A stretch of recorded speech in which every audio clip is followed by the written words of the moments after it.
All right, we're live. Welcome to the replay of the Kratom Gals. In this live stream series, we are sharing interesting videos that we uncover all over the internet. It's spicy, it's fun, and oh so informative. Please note this live stream is presented solely for educational purposes. It is not intended as a substitute for the advice of a physician or other medical professional. We are a community that comes together to share our knowledge, stories, and experiences. Now, let's take a moment to introduce ourselves to the viewers, especially for our newer viewers. My name is Madalyn Sklar. I'm the host of the Kratom Stories podcast and the gal behind starting this series, the Kratom Gals. I'm a passionate advocate when it comes to this plant, and I'm always happy to answer anyone's questions about Kratom. And let's go around the room real quick. Misty Brown. Hi, I'm Misty Brown, aka the tealeafpodcast, and I'm a 5-year Kratom consumer, advocate, and activist. Nice. My name is Jennifer Gillis, also known as Winifred Jenkins. 5-year Kratom consumer. I consume it for chronic pain, and it's changed my life for the better.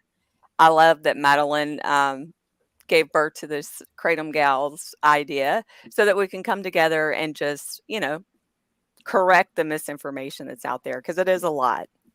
And I'm glad to be here. And thanks everybody for coming.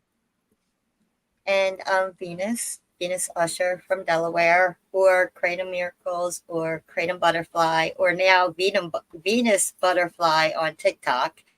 I found Kratom in 2017, and ever since then, I've just been wanting to tell everybody about it, just living my life. So, and the dog ate my dentures, so put my name on it. That's why the mask is on. Yeah. Well, and I just love being here with everybody. We have a lot of fun doing this. Mm-hmm. And for our viewers, whether you're live, you're watching the replay, please take a moment to hit that share button, because we really appreciate your support to help get the word out about this live stream. So we got lots going on. We had like a busy Kratom Gals week. I mean, it was just a little insane. Yeah. We had we were trying, so not everybody knows this. So the four of us tried to get together to record an episode of the Kratom Stories podcast. I thought it'd be cool to have an episode of the four of us as a group. And it took hours because of technical difficulties, but we persevered. So by the time we were 3 hours into it, we finally had a recorded copy, but we're that dedicated to the cause and to share all this information with you all. So we had a lot of fun doing it in the process. And because we're all friends, it's like, we're just hanging out, chit-chatting, and while we're trying to figure out all the technical issues. And if you guys tried to come here to the Kratom Gals, that was on Wednesday. We were doing a bonus episode this past Wednesday afternoon to share some videos from Dr. Christopher McCurdy, a leading Kratom researcher. And we had major technical difficulties, and StreamYard was down where we do this live stream each week, and we were not able to broadcast. So it was very frustrating. We just kept having issues after issues, but we're here today. Everything is working. Very happy about that. So we're really thrilled you all are here with us. And I see there's lots of comments. We got Casey here that says, "Hi, ladies. I'm in Massachusetts, not far from Lowell." We're going to watch the video from that city council meeting in just a little bit. Yeah. Terrified of the injustice they're trying to impose upon innocent people who are treating their ailments with this helpful herb. It's really, really sad what's going on there. Yeah. And these things are happening all over the U.S. And that's one of the things we bring to light here in this live stream is, not only do we just talk about Kratom, watch videos that are great about it, videos that are really negative about it, but all this advocacy stuff, because some of y'all may not even know that what's going on. So we always feel it's important to share. So Casey also says, "I feel forced to taper myself off so I won't be trapped and very sick later." Although make sure you speak up, make sure you're either there or on the, there's always a way to go and tell these representatives your story. Like, you deserve to have your voice heard. You deserve to go and tell these people absolutely that this will happen. And let me tell you what, you're paying for them to make these decisions. Right. Yeah. Right. Go fight. And Casey, we're going to be showing a few clips from this week's Kratom Stories podcast, and it's with Laura Romney, who's a Kratom consumer and a huge Kratom advocate. And she helped get the very first KCPA passed, which was in Utah. And in this episode, she talks about how when she went to these meetings with the legislators, and even when the governor signed it, she brought kratom to show them that it's just a plant. It's just powdered, powder leaves. And she really enlightened them. None of them had any idea they're making these decisions for an entire state. They didn't even know really what kratom was. And just listened. Sorry, I didn't mean to. I loved it. It's a great episode. To her episode before we came on. It is so good. I loved how she talked about how she took it around and let everybody smell it. Yeah. I laughed out loud at the governor part when she brought it to the governor. Yeah. I love it. It's so great. So funny. We got all of our cool friends John. here. Craig, Angela, John. Hey, Craig. Hey, John. Hey, Angela. Great to see you all. And Craig, who is the Kratom friend, if I say things wrong, it's because I can't even read with my glasses. I mean, you think of it, but I know one day I looked at that and I thought it said Kratom fiend. So I didn't even catch myself. But he says all the negativity towards Kratom should be reserved for the opiates and alcohol that kills. I don't understand all the hate. 100% agree. Why do they put so much effort into all this when it's the opiates, it's the alcohol, it's so all these things that are the problem in this country. And let me tell you what else. I meant to tweet this out last night. So I'm watching the news. Did you know? I think what they said was 100 to 200 people die every year because of mosquito bites. Because there's all that in the news right now with all the mosquito issues in the Northeast and New York City and stuff with West Nile and some new one. 100 to 200 people die every year from mosquitoes.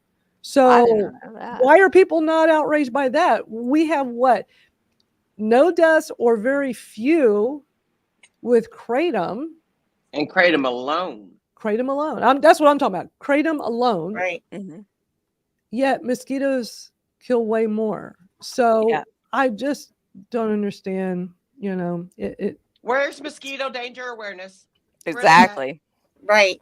And it's like, even the news headlines of like one more person than last year died of allegedly died of, and Isn't it's like, crazy? One person out of millions that are taking. Come on, dude. And then there's that whole new thing of this boarhead meat. 9 people die from listeria. Where's the boarhead meat? And the death toll keeps going up. Yeah, it's bad. And is boarheads going to be put out of business? No. They're a huge company. They got money. They're going to be protected. Angela, congrats on the AKA reaching out and wanting to put your story and picture in the socials. And cool. John says, I can proudly say I'm on day 8 of no opiates or pain pills. Switched back to kratom 2 months post-op from a spinal fusion surgery. Nice. That is amazing. I love it. Kelly is here. They all need to be educated on what is and what is not. 100%. Oh, Jordan Richards here. Hello, Jordan. Hey, Jordan. Always great seeing you.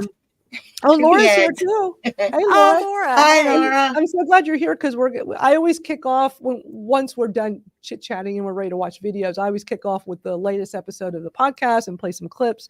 So we're going to be playing some clips. Oh, Jordan says it perfectly because they're poopy heads. They are poopy heads. And 100%. And I love that. I love that term. I use it all the time. They're now. big, stinky poopy heads. Craig says I'm a fiend on certain days. I know, Craig. I felt bad when I watched the replay that time a few weeks ago when I realized I said fiend, but also it's kind of like, I know it seemed like a negative word, but kind of like I would say I'm a kratom fiend. Like, I love my kratom. That's right. I eat, sleep, and breathe it. 100%. I'm an advocate fiend. Yeah, there you go. That's and it. I'll admit That's it. Hey, Vera, thank you for joining us. Welcome. Hi, Vera. Hey, Vera. Greg says the real problem are the danger awareness groups and the moms using their grief to manipulate the lawmakers. 100%. They're weaponizing their grief like a. They really are. It's just sad. It's sad that they won't. Again, like if it was my kid, I would want to know what caused it. I wouldn't just take some dude's word for it because he saw a bag of kratom sitting around at the time of death or at the scene. Uh-huh. I would be fighting every day to figure out what it was, but it's just me. Especially when the paperwork shows the exact opposite of what they're being told. Yeah. Yeah. The reports Yeah. don't say what they're being told. And my kid may or may not have had a cocktail of stuff in his system. I'd still want to know. Like, I would still want to know the actual cause. Now, when we say kid or child, these are adults. They're Yes. adults. Yeah, children. we're not Yeah. talking like Yes, yes. under 18. And I have 2 adult children. So if, I mean, it's the worst thing that could ever happen to anyone. I mean, it truly, truly is. But like I said, I want to know the truth. They're poopy Yeah. heads with peanuts in them. Yeah. Jordan, you need to make a graph with that, with poopy heads with peanuts sticking out of it or something. Oh, Because the peanuts are their friends. Oh, we have so much fun here. Well, thank you all so much for being here and hanging out with us. We're all wearing our Kratom Gals t-shirts. Look at that. Y'all can order one too. Look, Yeah, buddy. the Kratom Gals. We also have Kratom Pals t-shirts. Kratom Gals, Yep. Kratom Gals. Just go to misty'smerch.com or go to kratomstoriespodcast.com/t-shirts. It's in the ticker. So, yeah, help support all of our efforts. And they're just cool shirts. Oh, Angela says, I'm ordering one today. Cool. Yes. Nice. Are y'all ready to watch videos? We got all kinds of things to watch today. We got Let's do it. some really I'm good ready. stuff. And we got some really interesting videos we're going to watch later on 7OH. And we're going to be watching that Lowell, Massachusetts City Council meeting. I've not watched it yet. I know it's going to be very upsetting. I mean, Misty, you already really let us know that it is not good. Yeah, we're going to watch that a little later. So if you can't stay for this, y'all know how we operate. We're probably going to be here for 2 or 3 hours. Like, we just don't know how to stop. We do at least 2 hours. You can always come back. Plus, it's recorded. So if you can't come back later, just watch the replay later. But last week we went for over 3 hours. Mm. We do that sometimes. Yeah. We did 5 hours yesterday. Yeah. We did, but only 2 of that was TikTok live. TikTok, yeah. But for those that just got here, I was telling at the beginning of this stream that we've had so many technical issues with all this Yeah. stuff. Technology is trying to stop the Kratom Gals week from Yeah. happening, but And we we're- succeeded. We're not letting it happen. So yeah, yesterday the 4 of us got together. I wanted to record a Kratom Stories podcast episode of the Kratom Gals, and the technology was a mess. And we kept going because we knew we would get there. But we have fun hanging out anyway. But it wasn't a live stream. It's just the 4 of us, and it took 2 hours before we could finally, start recording. And then an hour later, we were done, just in time to go do our TikTok live that we already had scheduled for the late afternoon. And we did that for almost 2 hours. So, yeah. And I was still It was pumped up perfect afterwards. timing. It was I timed was too. perfect. It was. I was too. I was still pumped up I w- afterwards. I just had was. no Me too. heat. I was Yep. pumped. We all have so much fun hanging out. Although looking just- back, it probably would have been fun to have live streamed us trying to record. Yeah. I mean, we were laughing. We should have at least screen recorded that or something. That just would have been Oh. fun. Make some Yeah, videos and that stuff, was- 'cause it we was were funny. just because Cackling. we were having a Venus's. We don't know if it was her internet, but it was like it kept delaying.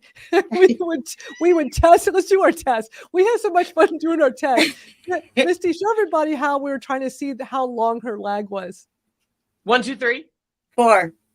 That was fast. Hey, and we would do this. Yeah. Misty would be like 1, 2, 3, and Venus would be like, 4. no, you'd be It like would be waiting, like 20 seconds, 30 seconds. 4. And we'd be shaking our heads. Darn it. Why is this not working? Because if you're gonna have 4 of us together, we need to not have too much lag in between us. Because It's just frustrating when you have technical problems like that, So at least we Totally. laughed it off. We did. Yeah, We totally we're laughed it crying. off. We had, Yeah, we were cry We laughing. overcame it. I used my phone and we just went on. Yep. Yep. Exactly. Yeah, I'm glad that you're doing well, Craig, from your surgery. Craig, if I was still in my Yeah. active addiction, I would have buddied up with you right now. I would have been Yeah, like, hey, get- what's up? What's up, Craig? What kind of pills did they give you? Yeah.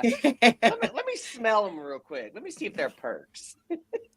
And And, Kelly gave up her pain meds after 3 days after surgery. Yep. Which is amazing. She was talking about that this past Thursday in our Kratom Real Talk Spaces, X Spaces, formerly Twitter. I'm just so glad to hear everybody in the community. I hate to hear that everybody's having, surgeries and issues I and things know. like that. But I'm so glad to hear everybody's overcoming everything and healing well. Yeah. I think about y'all. I do. Yep. So I'm glad everybody's doing okay. Yeah.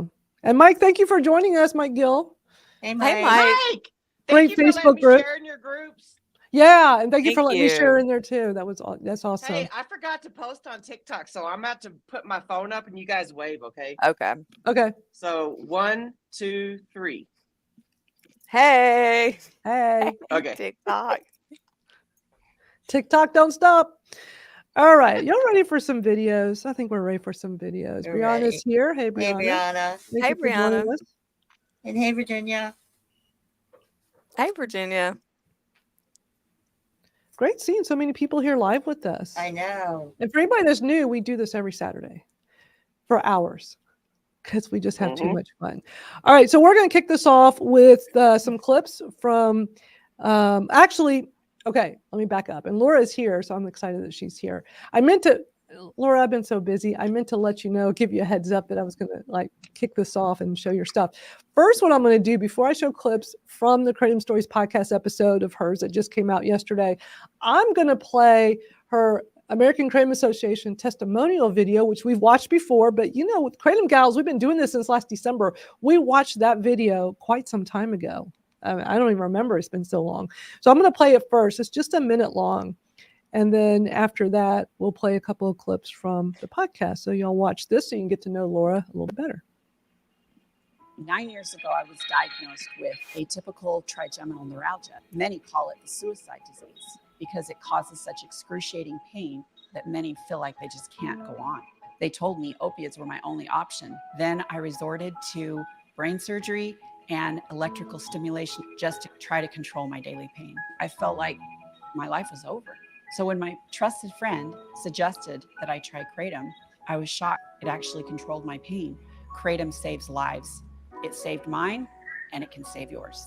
I've heard from hundreds of constituents who share their personal stories about how Kratom has saved their lives and helped them manage their pain. Many were trapped with an opioid addiction. That's why I'm so passionate about supporting policies that promote pure and safe Kratom. Today, legislators are working with the American Kratom Association to ensure that Kratom products are both pure and properly labeled. Kratom saves lives. Go to americankratom.org to learn more.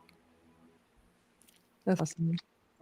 Now that had to, Laura, if I'm correct, that was when the AKA did that expensive, commercial looking type of videos.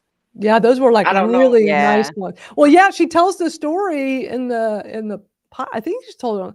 Did she tell it in the podcast or was it before we started recording? There was a whole story with that. No, she might have said that before. I don't know. It's up to her if she wants to mention it. I think you mentioned it to me, Laura, before or after we recorded. There's a whole story with it. Yeah, it was professionally done.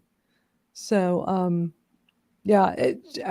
such a great advocate, and the episode with the podcast. Yeah, she says I can tell it. So let me make sure I have all the facts. So the AKA had rented a house, like an Airbnb, I think. You might have to fill in some of the blanks here, Laura, if I can try to remember right.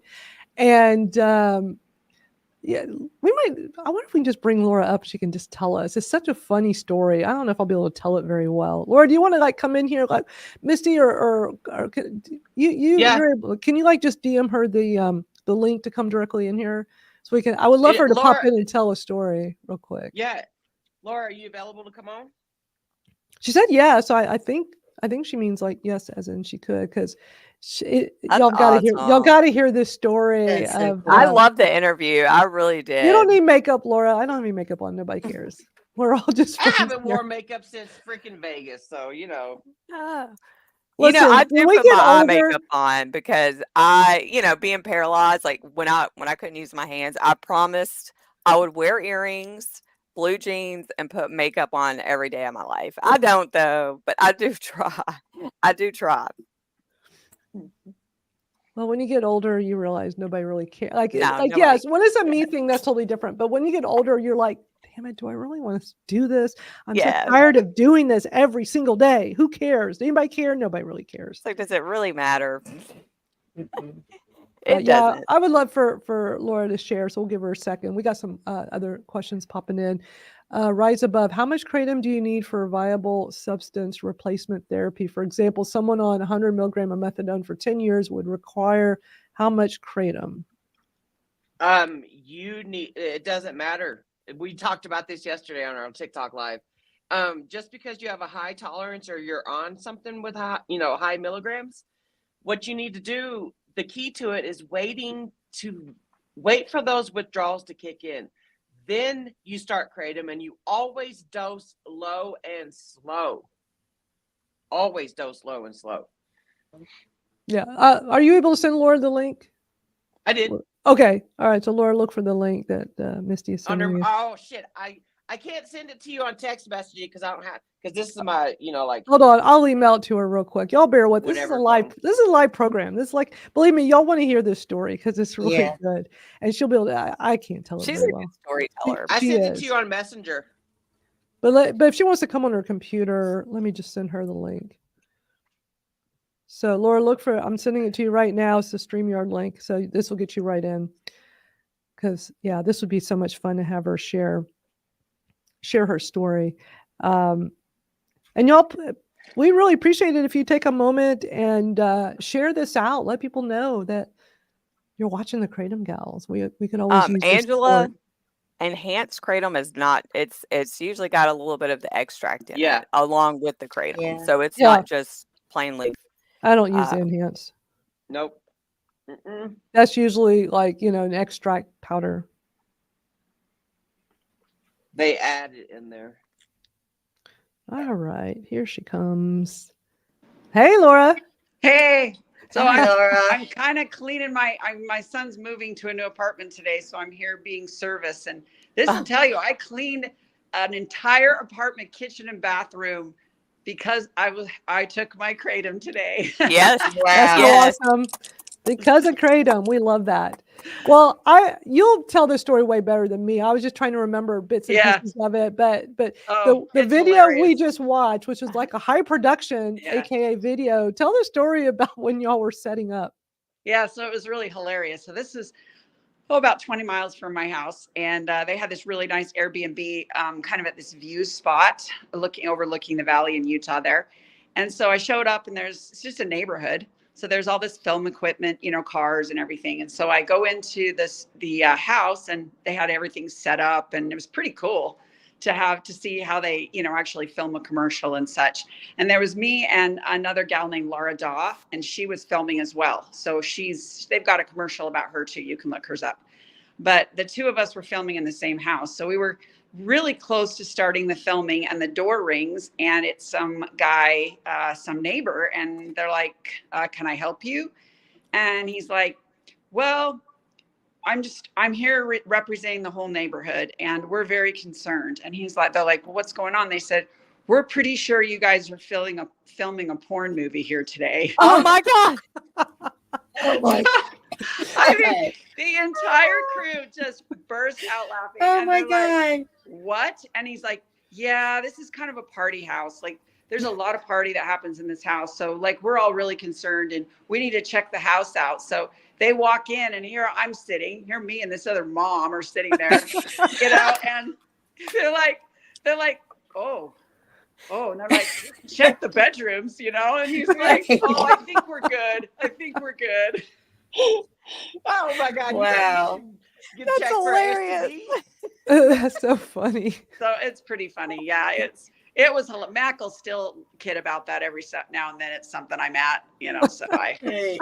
It's just But so funny. hey, 'Cause it's like out of anything more dull, it's just like hanging out, talking about kratom. yeah. But hey, That's the thing. It was it was pretty funny, but it was a very cool experience to get to be a part of that, and more difficult than you think to film one of those commercials because there's no script. You have to just do it, and it was pretty fun. I loved it. Was that at the same time that the AKA was? They put it on national TV too. That's what I heard. So, but Because I'm I not remember sure. I remember people messaging me and be like, "Hey, I saw a Kratom commercial on TV." Right. I remember haven't seen seeing it for- one, but I don't remember. You know what? I did see one on TV. I think it was on something on cable. I think I do remember Yeah. very early on. And Yeah. I was like, whoa, because I think it was one of the times in the AK, this very early, like for me, this would have been 2019. They were doing, they do the emails trying to get donations and stuff. And it might have been when they were doing those videos. It might have been a few years later. I don't remember what year that was, but they were saying that we're getting commercials onto some national TV, and they were raising money for that. So I remember donating, because I saw one, and it might have been maybe like a commercial on CNN or something. I just remember seeing it somewhere I think on cable. The one that was the Marine was the one that was really shown quite a bit. Yes. I was so excited. Yeah. And I'm like, yes, I'm donating. I want to see this on more commercials around the country. It was just really it was cool. it was pretty great. Well, and to have Kurt Bramble there, which is he's a Republican, very conservative Utah state senator, to have him, be there saying that, it really says a lot too. Yeah. Yeah. And in the podcast, he's down. Yeah, sorry, he's so down to earth. Yeah. He is. We Yeah. met in DC. Yeah. Yep. Yeah. He's so He really is. chill. Yeah. Craig wants to know, he's just joking around. Where's this house at? Asking for a friend. Probably somewhere on OnlyFans. It's in Utah. It is. It was in North Salt Lake, and it was Funny. just barely north of Salt Lake. So that's where it was. Yeah. Well, your story on the Kratom Stories podcast is so good, so compelling. So I definitely encourage everybody, if you haven't heard it yet, to go take a listen. We're going to play a couple of clips. If you want to stay on for a minute and play a couple of clips from it. Sure. Until I got people coming in for the move, I'm just sitting here. I'm like, hey, I'm going to listen to the Kratom Gals. I'm scrubbing Cool. toilets. We love it. All right. Well, stay on, and we're gonna play 2 clips from the podcast. So let me pull this up. So y'all take a listen. I took the powder, I mixed it in the water, and I sat there waiting for something. And I was like, okay. I waited, and I'm like, wait a minute, my pain's down like 4 or 5 points, but like I'm not feeling anything. I'm like, nothing. Okay, where's the weird buzz or nothing? So that is what immediately really attracted me to this plant, was the fact that it does not make me feel altered. I love it because it makes me, I always say, my quote is, Kratom makes me feel like me. It makes me feel like a normal person. Ooh, Yes. I love that. Yep. I love say that all the time. But it does. It does. Same. I feel the exact same way. This other clip, and this will be so great having you here, Laura, so you can talk about it afterwards, is when you went to the pain management doctor after you started Kratom, and what your doctor said to you. This y'all are just going to be wowed if y'all have not heard this yet. So there's so many great stories that Laura tells, but this one is so compelling. I started taking Kratom, goes back to my story. Remember, I told you I was taking 2 opiates per day. And so immediately when I started Kratom, I dropped down to 1. And I was only taking 1 opiate first thing in the morning when my pain was really bad. And part of that was just, again, fear. I was like, oh, I can't let this go because, this is what's helped me. So I went into my pain doctor, was talking to my pain doctor about it. And I thought, okay, I'm just going to tell him I'm taking Kratom. And he's going to be so proud of me because I'm down to 1 opiate per day. And the minute I told him that, he gets the Google, thing out and goes, oh, this isn't good. And I said, well, what are you talking about? This is great. And I was going through, how it didn't have all the side effects and things. And he said, this is not good. He said, you have to decide today whether you're going to walk out of here with your oxycodone prescription or you're going to continue to take Kratom. Wow. And I said, you're making me choose. And he said, no, you're going to choose today. And I said, and I swallowed, and I said to him, well, then I choose Kratom. And he goes, wow, you're not going to take this prescription? I said, no. And he said, well, you'll be back. You'll be back. Oh my God. And I just was like, we'll see about that. So I walked out the door shaking because I knew I had just walked away from my prescription. And I thought, what have I done? So then I'm not, well, here's my chance. So I went off the second opiate and was just taking Kratom. And I was like, this is working. But, and I will be very transparent, I do have really, really bad flares. I have every now and then, probably maybe once to twice a month, I will get a really bad flare. And at those times, Kratom just doesn't cut it. It only takes it down a little bit. And so it's those days when I really do. I currently have a new pain doctor who is very supportive, and he does allow me a very small prescription. Again, I only see the pain management doctor about every 6 months, sorry. And I, on average, take 1 to 2 pain pills per month. That's all I take. That's just, wow. That doctor challenged you is what he did. Yeah. Yeah. Terrible. But it was Google. I couldn't even believe it. He didn't even know what it was. I was like, you're literally Googling something and you're making a call like this. Yeah, it was pretty bad. But yeah, I was really scared. Yeah. I was brave. One of my brave moments of life. I was really brave. But Yeah, I was The like, strength no. it had to take. The strength Yeah. it had to take to turn around and walk out of there. Yeah. Well, You and then know, I said to because- him too, I said, well, are you, I said, well, what if I tell you I'm going to stop and I don't stop? I'm like, are you going to drug test me? And he goes, well, there are ways. He goes, but you're an honest person and you'll know. He goes, I'm going to trust you that you'll be honest, that you will not take Kratom ever again. And I was like, no way. I'm like, I can dose, again, every 4 hours or so. And I'm like, no, I have consistent pain relief, and you're not going to give me, and I didn't want more oxycodone. I mean, that's not what I wanted. Right. I just wanted consistent pain relief. But yet he didn't trust you when you said that Kratom worked for you. When you No. were being Yeah. honest about that. That's No. just crazy.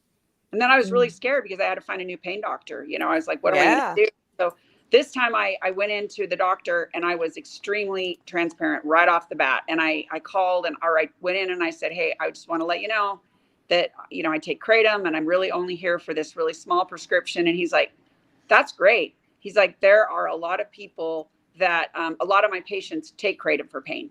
And he goes, they've had extreme success. And he goes, I don't know a ton about it, but he goes, I'm thrilled. He goes, you're the patient we want. That you're the one that, he says, You found the right doctor. Exactly. And so he was there, but the sad part is he ended up getting, again, this is heard it through the grapevine, but all of a sudden one day I went in a couple years later, I tried to get an appointment and he was not there. And I did a little digging and they had said that he had gotten released because they felt like he was, prescribing opiates when he shouldn't be. And I was like, seriously? Like you're how it is doctor though. for treating pain. Yep. And It was probably the other way around. He was Yeah. probably telling people about Kratom and other things. And yeah.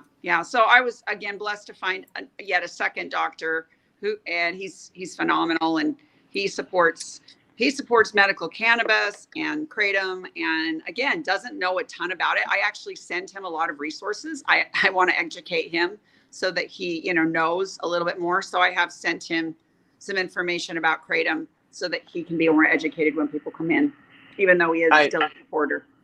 I love that. I freaking love that.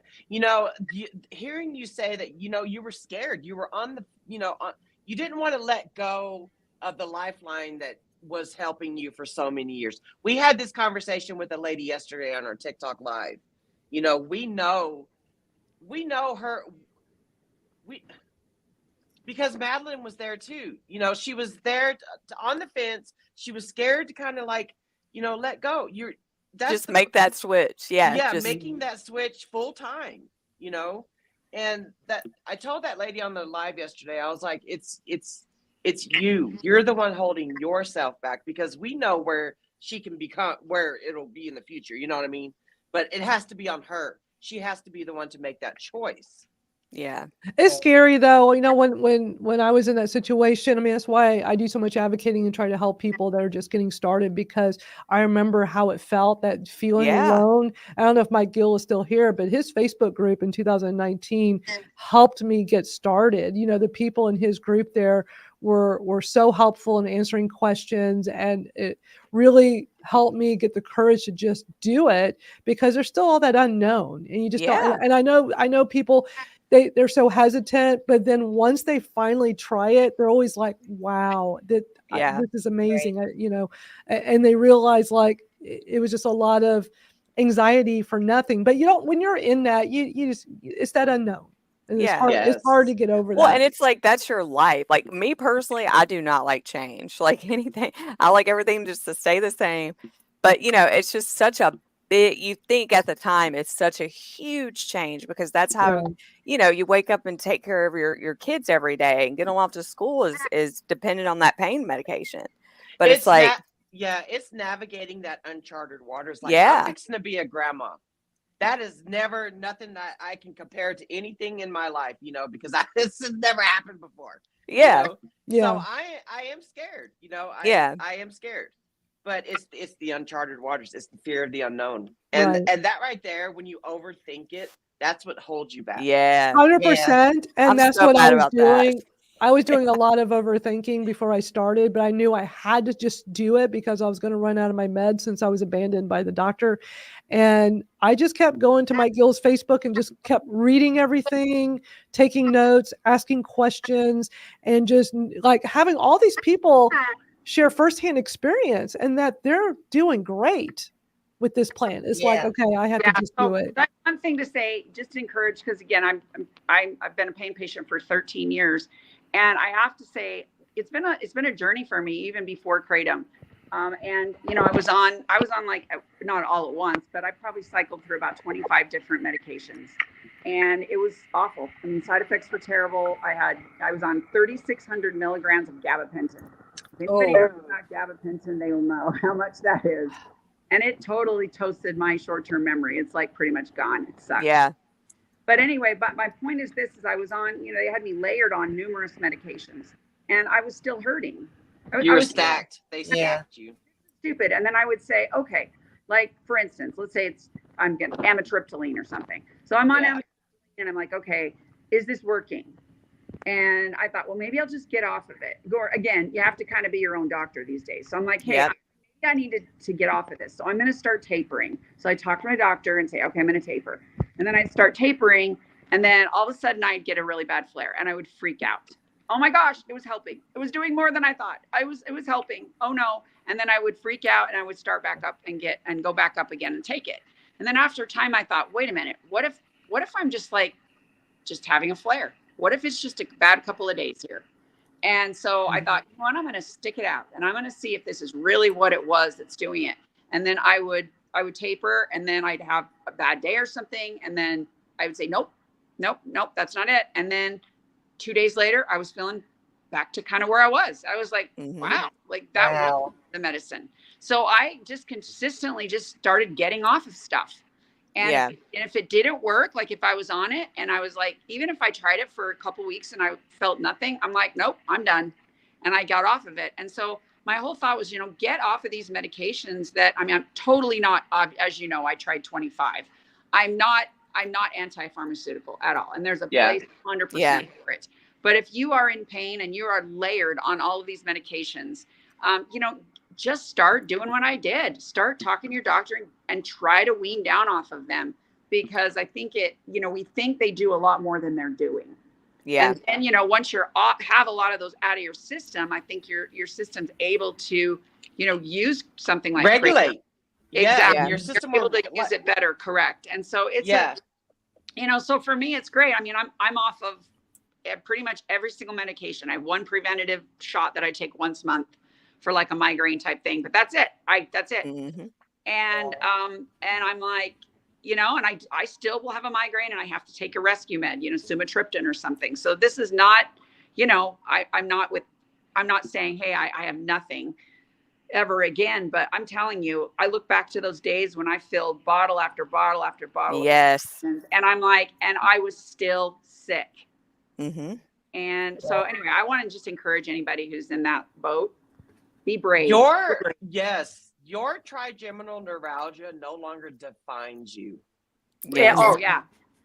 I think I said that actually in the video somewhere. I said, I think that was my wrapping up. Maybe I'm spoiling the surprise, but I just said, honestly, I said, Kratom for me was when I stopped being a victim.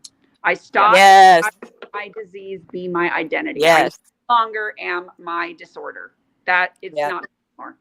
And people, I moved a few years ago and into a new neighborhood, not too far away from where I was, but like nobody, unless I tell them, nobody knows I have this issue. Yep. Don't know.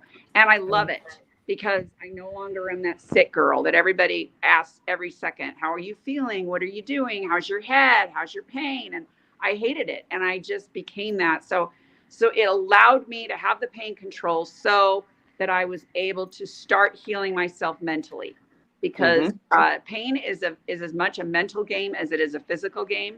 And you know, you've got to be able to get to that point where you can start to heal yourself and pull yourself out of this victimhood, and then you can take your health. Yeah. And Kratom makes you helps you become a survivor instead of a victim. Yes. Madalyn, I think you're on mute. Oops, I was. I was doing what you do, Jennifer. Yeah, you told it, Jennifer.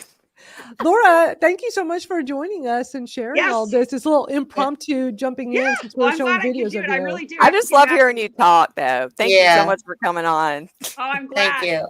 Thanks, you guys, for all you do. Absolutely. Bye, Laura. Bye. Bye, Laura. Now, if you That was guys fun. don't know, Madalyn and Laura are like jolly green giants. We're tall. We're When tall I- gals. When Tall I and met thin. them, I'm Yeah. like, hey, what's up? I'm 5'10", so I'm pretty tall Yeah. for a chick, and I think she's taller, right? She might be. I don't know. I'm She's not tall. sure, but y'all are both tall. We're tall. we're I'm the like, tall Kratom Gals. Yeah. So there was Brianna.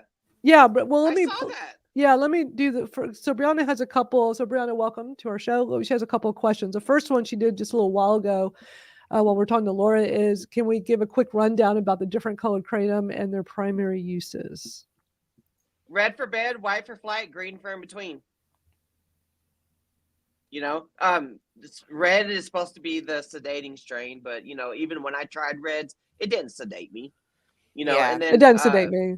Doesn't make the me sleepy. whites, the whites are so energetic. It's like espresso on steroids. So I'm a greens chick. You know, my favorites are greens, and that's in between. Yeah, same. But now They I will all- say whites make me tired and cranky. Yeah, you're an So opposite. Yeah. yeah. So I mean it could be different, but like the whole, I guess, like the generic what they're supposed to do or be defined as would be what Misty was saying, though. But the thing is with the different strains and stuff, it's so subjective. You know, when I was researching, everybody kept saying, well, you have chronic pain, you're going to want the red. And Yeah. the reds don't help my pain at all. I wish it did. Doesn't help my pain. Majority of the people will say red's good for pain and red's good for relaxation. It doesn't do anything for me. And then typically white is the energetic. It makes me too energetic. I don't like it. And the green in between. And it takes experimenting and trying. I always tell Yeah. people, like, buy all three. Don't Mhm. start with blends. Try where they're blended together. Try all three separately, one at a time, and keep a journal. We always say that together. Keep a journal so you can keep track. Brianna also said that she tested positive for kratom at probation. Was told she's not allowed to consume Oh it, yeah. but it's Yeah. legal in her state. That's If- why if- they even testing for it. Right. Right. You know, it's like when I was on probation, when I got a DUI years back, you know, I wasn't drunk. I was high as hell on my pills, but I got a DUI and I had to be on probation for a year. They allowed me to continue taking my prescription medications that got me the DUI. Yep. Yeah. With. Yep. That's some Kristen's here. bullshit. Hey, Truth or Nurse, Kristen. Kristen. Good to see Hi, you. Kristen. Like how, like I was shocked that the probation allowed me to continue taking my scripts, but they were like, "Hey, it's legal. It's prescribed by a doctor, so you can continue to take it. You know, just don't drive." Well, she said I she's still been. got high as shit. She said she took kratom for 3 years. It's the first time she's tested positive because they do it randomly. That sucks. And Venus says keeps failing the CAPTCHA on the podcast to send money. Are you talking about Buy Me a Coffee? Is that the page you're on? Trying to, you know, I have a Buy Me a Coffee for you know, this Kratom Gals, the podcast, all the stuff, and then Misty has one too for Misty's merch. I haven't had anybody say they had any issues with the CAPTCHA thing on the form. So I didn't even know that was a word. CAPTCHA? Well, CAPTCHA. You know, when you put in those like numbers and To make sure it's not a bot. Yeah. The numbers and yeah. letters. The numbers and Where you have letters. to click in a box. Is that the same thing where you just click on the box? Oh, well, you got to click the The side check Yeah. box or- I hate Yeah. doing that one, like, because I'm always Yeah. like, I is just- that a little bit of a sidewalk or Well, a bicycle? I like the simple one with letters and numbers. When they do the one with all those little pictures, it drives me nuts It because does me too. any of the sites that use that particular one, it will take me like 10 tries Yeah.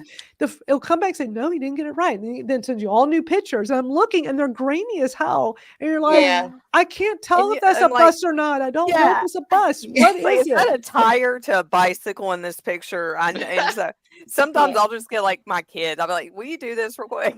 Have y'all seen some of those newer CAPTCHAs where you have to slide this thing into the box and you got to get Yeah. the right spot? And X, formerly Twitter, you know, when we were having our technical issues trying to live stream the Kratom Gals on Wednesday that we were not able to do, you know, I'm techie. I know what to do first. And so I, rebooted, didn't work, closed the browser.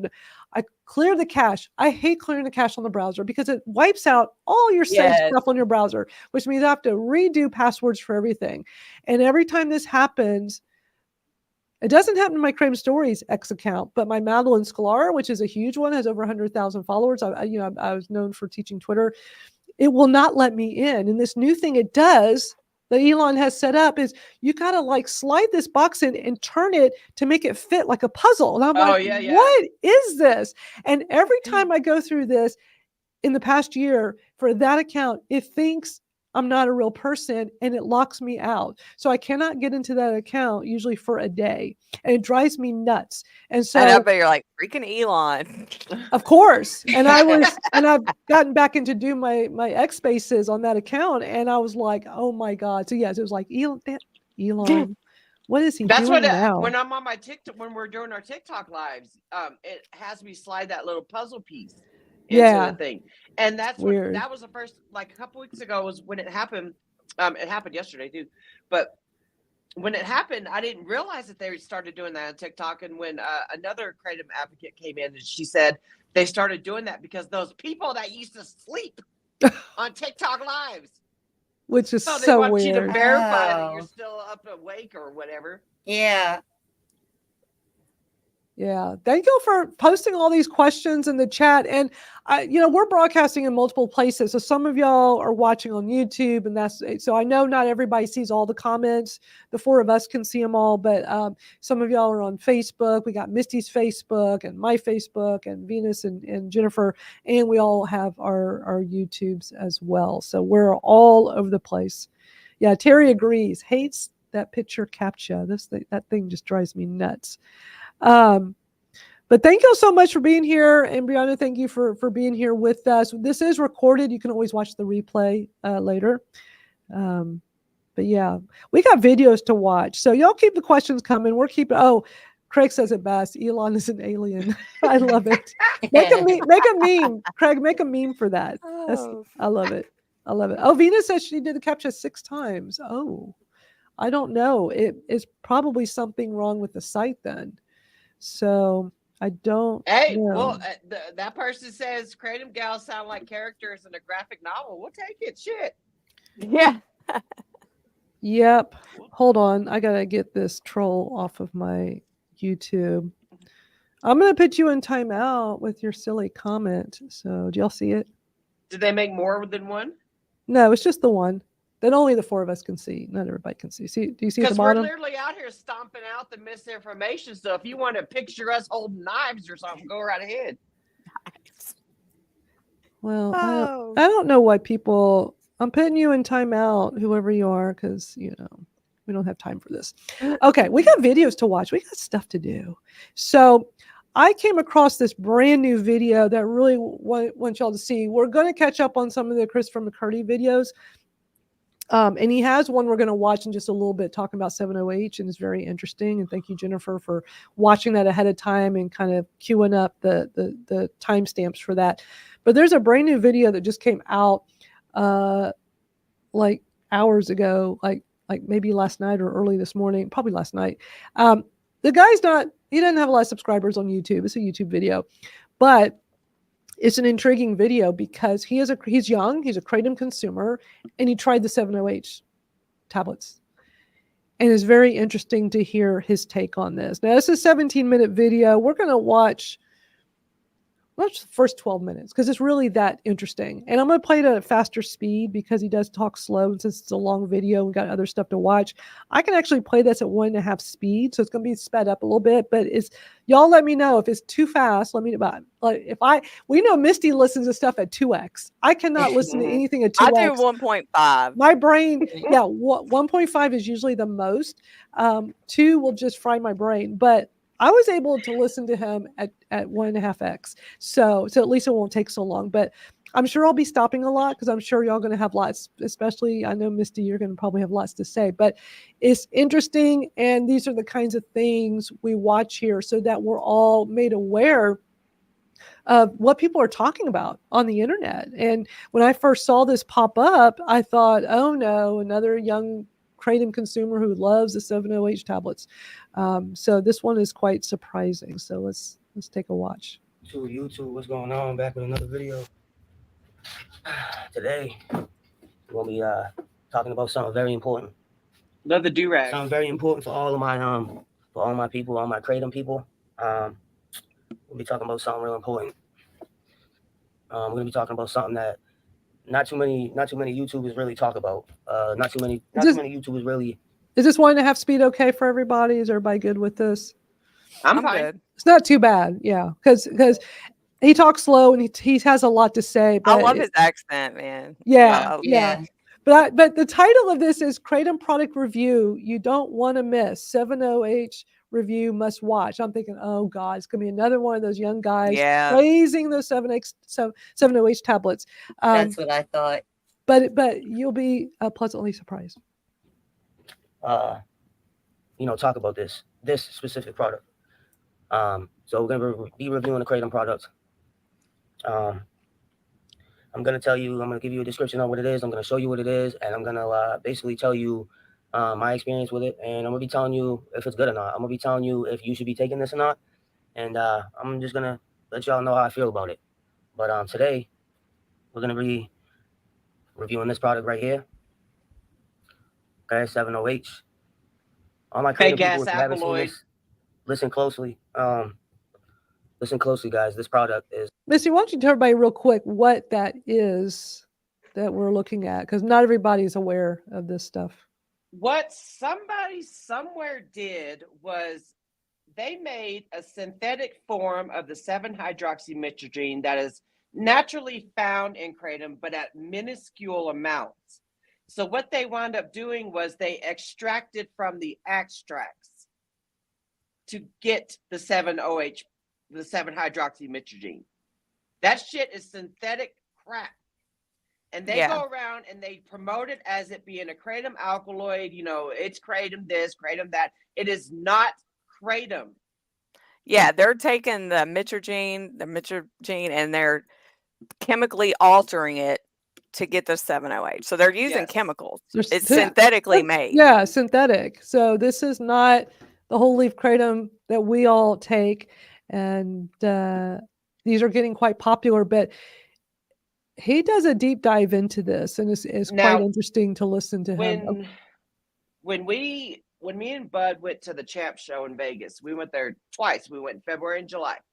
Both times, the woman at the booth, the way that she sold these pills to us was telling us it was going to get us high as fuck, that we were going to be blasted off to the moon. And what she said, picture this, you take a kratom leaf. What we do is we take a quarter of that leaf and we extract it out.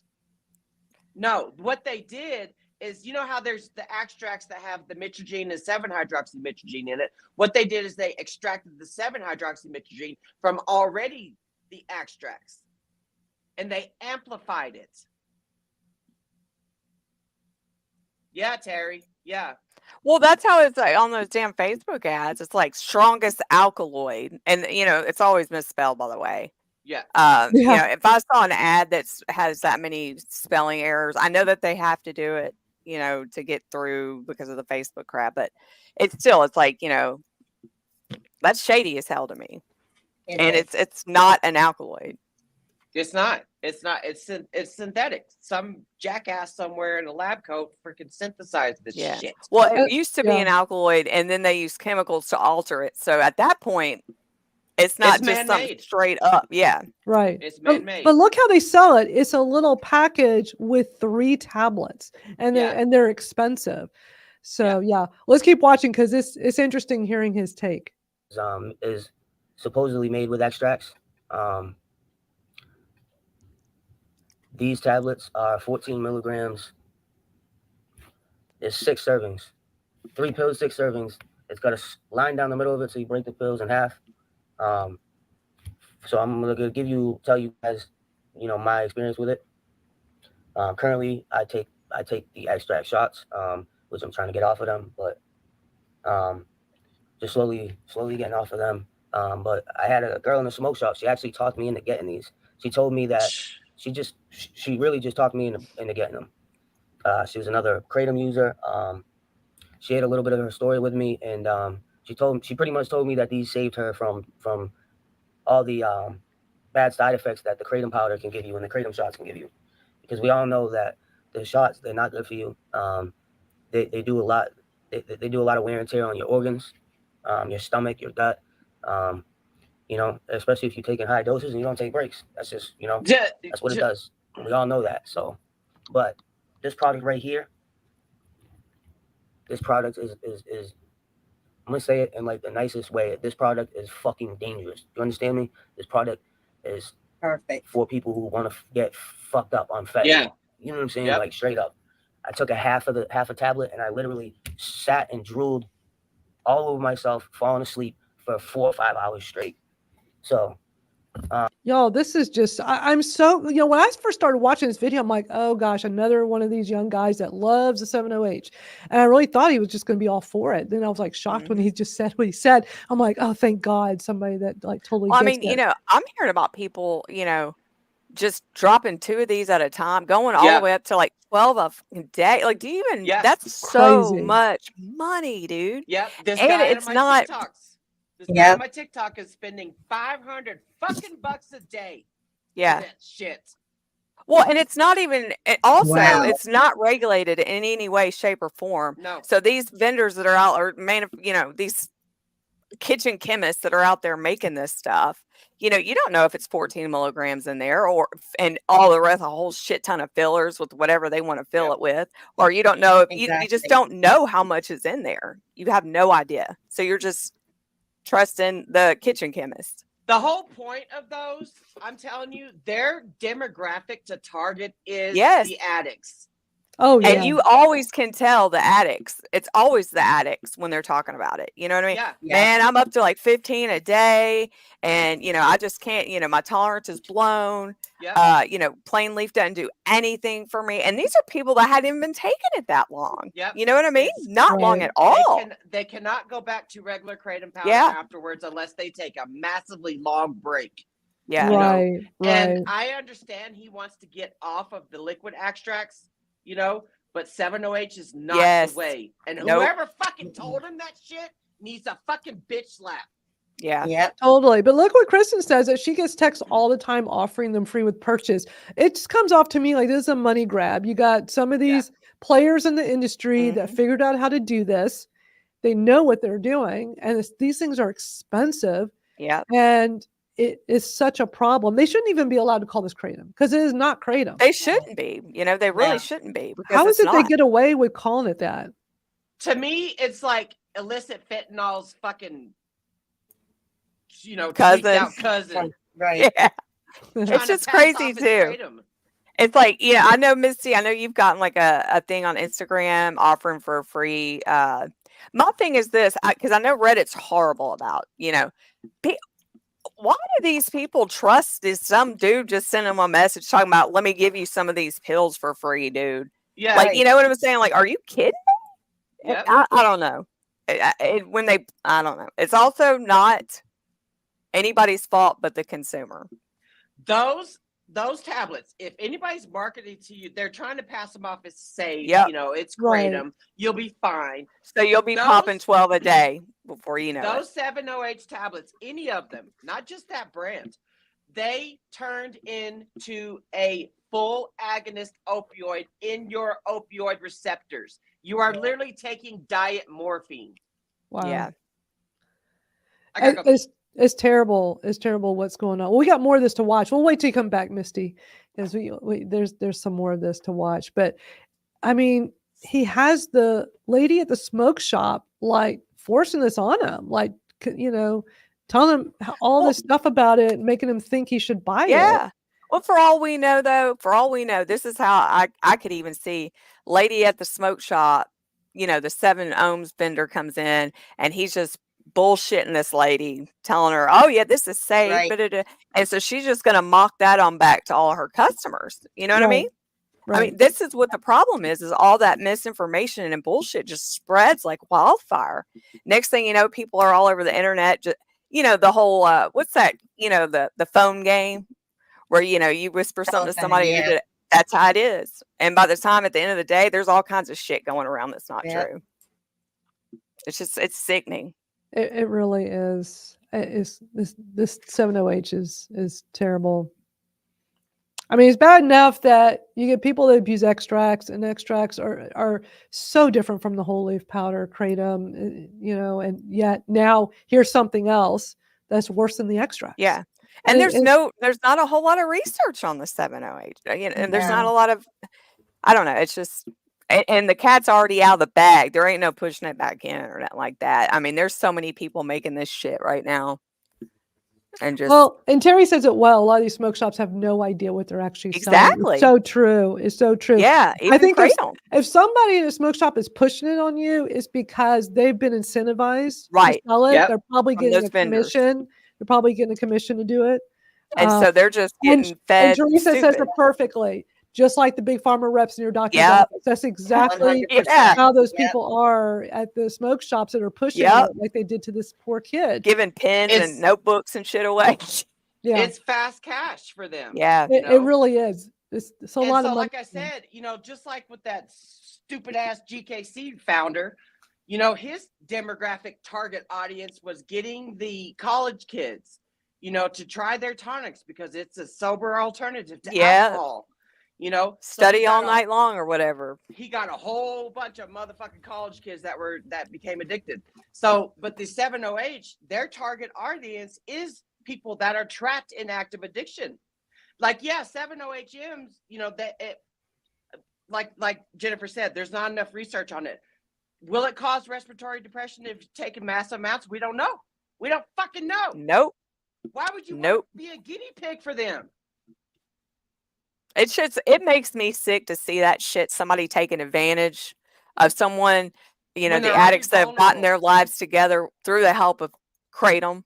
And then, you know, they go into a smoke shop or whatever, go on Reddit and read a bunch of bullshit. And they're like, oh, this seems like a great idea. I have gone rounds and rounds and rounds with people. I don't fuck around with Reddit. I go to Reddit to read. Yeah, But same, other than that, same. Reddit's like the sewage of the fucking social Yep, media. I can't stand same. Reddit. But I've gone rounds and rounds with people, them trying to convince me that this is safe, you know, blah, blah, blah crap. Yeah.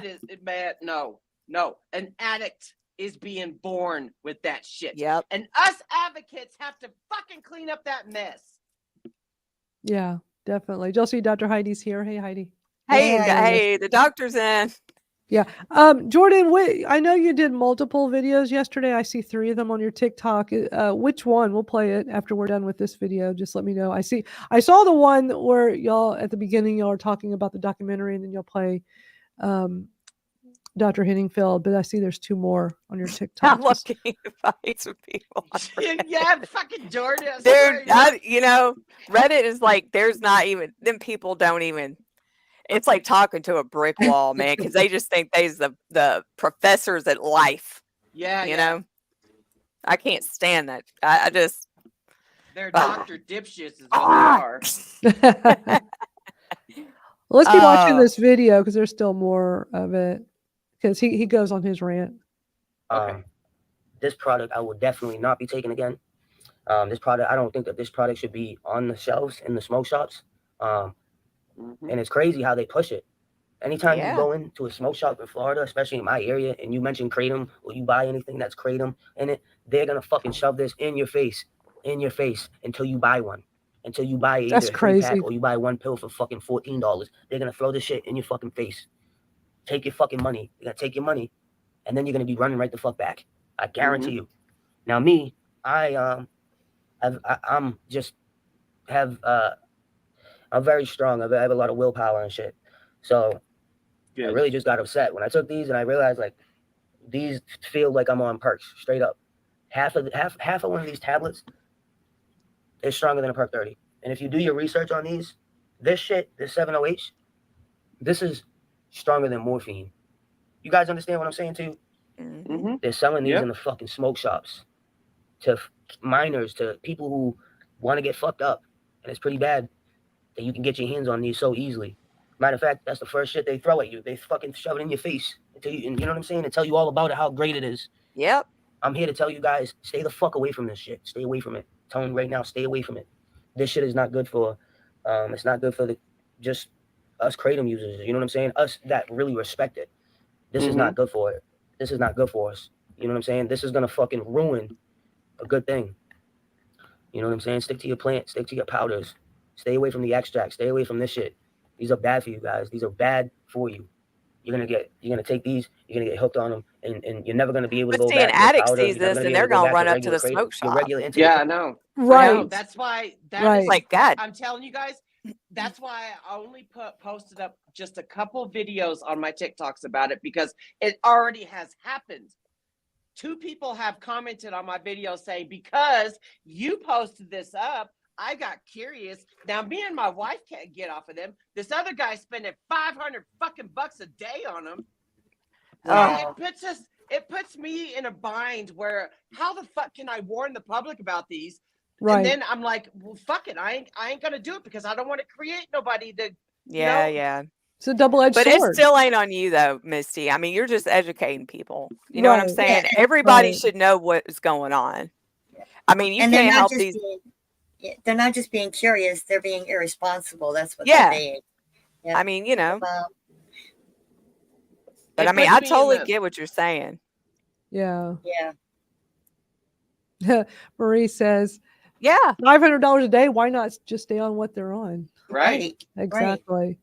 But this is going to really cause a problem in the industry for all of us advocates and just consumers, whether you advocate like we do, loud and proud or not. Like, this is going to affect all of us. Yeah. Because this is going to be a problem. The people in power that makes the laws, they're going to see how much of a problem this is going to become. They're trying to push these mainstream, and like even that EMS recording thing that we saw a couple weeks ago or last week. I don't know when you played that. How do we not know that person was consuming 7OH or not? Right. You know? Exactly. And it's going to be labeled as Kratom every single time Exactly. that it comes up in emergency room situations. What do you call it? The poison control center. Yeah. Like, you know, all that shit that we hear about all the time. It's Yep. going to be labeled as Kratom every time. Exactly, which is terrible. So Jordan says, I've made so many videos about those pills, and a lot of people actually realize what they are, and I can't believe they make ice cream versions. Yeah, I saw that video. That was crazy. Making a little ice cream cone thingy with that stuff. Shame on you. Shame on any fucking, you know, and I see this now too. Like, I try to tell people, don't support the vendors that are now selling these. Right. Stop buying from them. Stop giving your money to them. Yeah. If their powder saved you and they started selling this bullshit, stop buying from them. Yeah. Say no to 7O. Oh, I like that, Misty. Perfect. Yes. Holy shit. That's awesome. Say no to Yes. 7-0. Say no to 7-0. You know, Craig's making a meme out of that with you, Misty. Say Okay. no To to me, that- 7-0. To me, that's just like somebody bringing you in with the kratom powder, which is perfect, just so that they can keep you in spending, you know, like a street deal. Yeah. You know what I mean? Right. Just, Yeah, it's not right. It's not right. Yeah, at you all. can tell the vendors who are in it for the right reasons. Yeah. If Yeah. you're open your eyes, just and see. But isn't usually like the ones making the 708 are typically the people that were doing the spice before it got banned, and that because I've heard stories where a lot of them just move on to the Yeah. next thing, right? And it seems like this is one of their next things now Hmm. Well, until it I gets mean, banned, and then they're off to something else and don't care about the mess they left behind for the rest of us. Nope. technically, one of the biggest extract vendors out here are former spice dealers that went to the extracts. I'm not going to name them. You guys Yeah. probably know who I'm talking about, but The what? Yeah. what? What'd you say? One of the most popular extract vendors out here. They were formerly spice dealers that happened to go into the selling the kratom extract routes. Yep. Man, that's just crazy. Let me play a little more of this video because one of the things with watching this kid's video, I'm like, okay, he's anti the 708, yet all 3 of his tablets are gone. Like to waste these. I like wanted to know, like, well, did he take them all? Like he said he just did the half, and then like this stuff's bad. And I was just out of curiosity, wonder. I know he gets to it at some point. I don't remember at what part, but let's just watch a little more because I'm just so pumped up. We got this young guy who is just trying to do everything he can to steer people away from Yeah, it. you can tell he's passionate it's about it. coming from his heart. You know what I'm saying? He's passionate about it. Yeah. Yeah, it doesn't seem like he's one of these pissed off people that didn't get vendor sponsored by them or something. Right. That's what I'm Yeah. coming across. Right. Yeah. He Yeah. tried it because it was being pushed in front of his face at the smoke shop, and he's like, all right, I'll try this. And then he saw very quickly how bad it was. And as he said, that he has good willpower. Most people are going to be like, oh, Yep. wow, I like how I feel with this. They're gonna go all over the internet and tell about how they. I just Right. I hate that shit. Yeah. Let me Hate play it. a little more of this. You're not going to be able to go back to it because this is a whole different ball game. It's in a different park. Like it's a whole different ball game, guys. And I'm like mad about the fact that I didn't do my fucking research before buying it. You know what I'm saying? Because I bought into the story. I bought into this girl's story and shit. You know what I mean? And no, not because I was attracted to her. That's not the case. I just bought into her. I just bought into her story. Maybe she was really telling the truth. You know what I mean? Maybe she really feels like she's being saved by these pills. I don't know. But I know that when I first took them, I knew that these felt way too much like perks. Like fucking dope. You know what I'm saying? Like on the shelf in the smoke shop. You could literally go in there and buy a pack or one pill. They won't even fucking ID you. They don't ID people. When you go in there and you ask for Turn 'em kratom, they're not going to ID you. When you go in there and ask for a vape or a blunt wrap or a tobacco pack of cigarettes, they're going to ID you. Isn't that crazy? Turn them in. I'm telling you right now, in my area in Tampa, every smoke shop you go to, these are there. They have fucking boxes of these on the shelves. You know what I'm saying? So listen closely to what I'm saying, guys. Stay the fuck away from these. These are very dangerous. All right? They're very bad and just overall bad for you. Like, they're just overall bad for you, bro. Stay the fuck away from them. It's like this lady just the smoke shop that I just left. She was trying to, I was getting my kratom shot, I was getting my kratom extract, and she was pushing this shit on me. I was so close to just firing up on this chick. Like, I'm telling her, like, yo, you have no fucking idea what you're really trying to sell to people. Do you even know what you're really trying to fucking push to? You know what I'm saying? Do you even know what the fuck is in these? These shits, they make these so fucking strong to where you're like, I don't get it. Just take my advice, guys, and stay away from them. Stay far, far, far away from these, bro. I'm telling you right now, stay far away from these. We can stop it here. I mean, it's a long video. He eventually says the reason why there's none left is that he had such a bad experience, he flushed all the others. Yes. And I was like, thank God. That was a Yes. great response to that one. Because And I thought, know you, oh, go ahead. I was gonna say, I don't know you, do-rag dude, but your message is heard. It's It is. loud and clear. Yeah, Loud and clear. very loud and clear. I commented on his video and just told him I thought it was great that he Well, said and like this. he's saying, that lady, I mean, she, like I said, she probably doesn't even know what she's doing. Like, she has no idea. She's getting paid to push Yeah. it. Getting kickbacks to get more out. Yep. Well, Yeah. Jordan says it makes sense. He flushed them because they are They are. product. So Yep. Yes. sure. see? Now, the thing is with this guy is it must be a brand new YouTube account of his because he only has 2 subscribers, and the videos only had 8 views. But I just love his passion, so I commented on his video and I said, "Thank you for sharing the dangers of 7-OH." I let him know that we host a live show on Saturdays that we were going to show this video, and I said, "Keep making videos; it really makes a difference." So It hopefully, does Yeah. make a difference. hopefully he you will know? keep doing this, and because for him to talk about how in Tampa the smoke Yeah. shops. They're all selling it. They're not carding people. What a I'd mess. turn him in. I would fucking turn him in. Hopefully Yeah. we can get him on this podcast or on here or something. Yeah. We'll give him some point. We'll Yeah. take your hand and take you in the right direction. Do-rag. Yeah. It's crazy stuff. It's Yeah, crazy Jordan. stuff. That's why we show these Oh, videos and to make y'all what aware. bothers me the most is seeing OG veteran kratom advocates or consumers in our community. It bothers me to my core to Yeah. see them promoting this shit as this new age innovation bullshit. Marie said a company sent her some to review, and she said nope. Wow. And Jordan says, that, yeah. "Oh, go ahead. You want to read it?" Yeah, because I put my comment thing on. Jordan says, I actually stopped doing business with 5 smoke shops because they refused to stop selling. Yes. Good for you, Jordan. Good. It's like at some point, I know you got to put food on the table and everything, but at some point at the end of the day, Yeah. you got to put your, this is who This you is are. this is not the way to do it. Yeah, it's like, is with don't things. sell off who you are.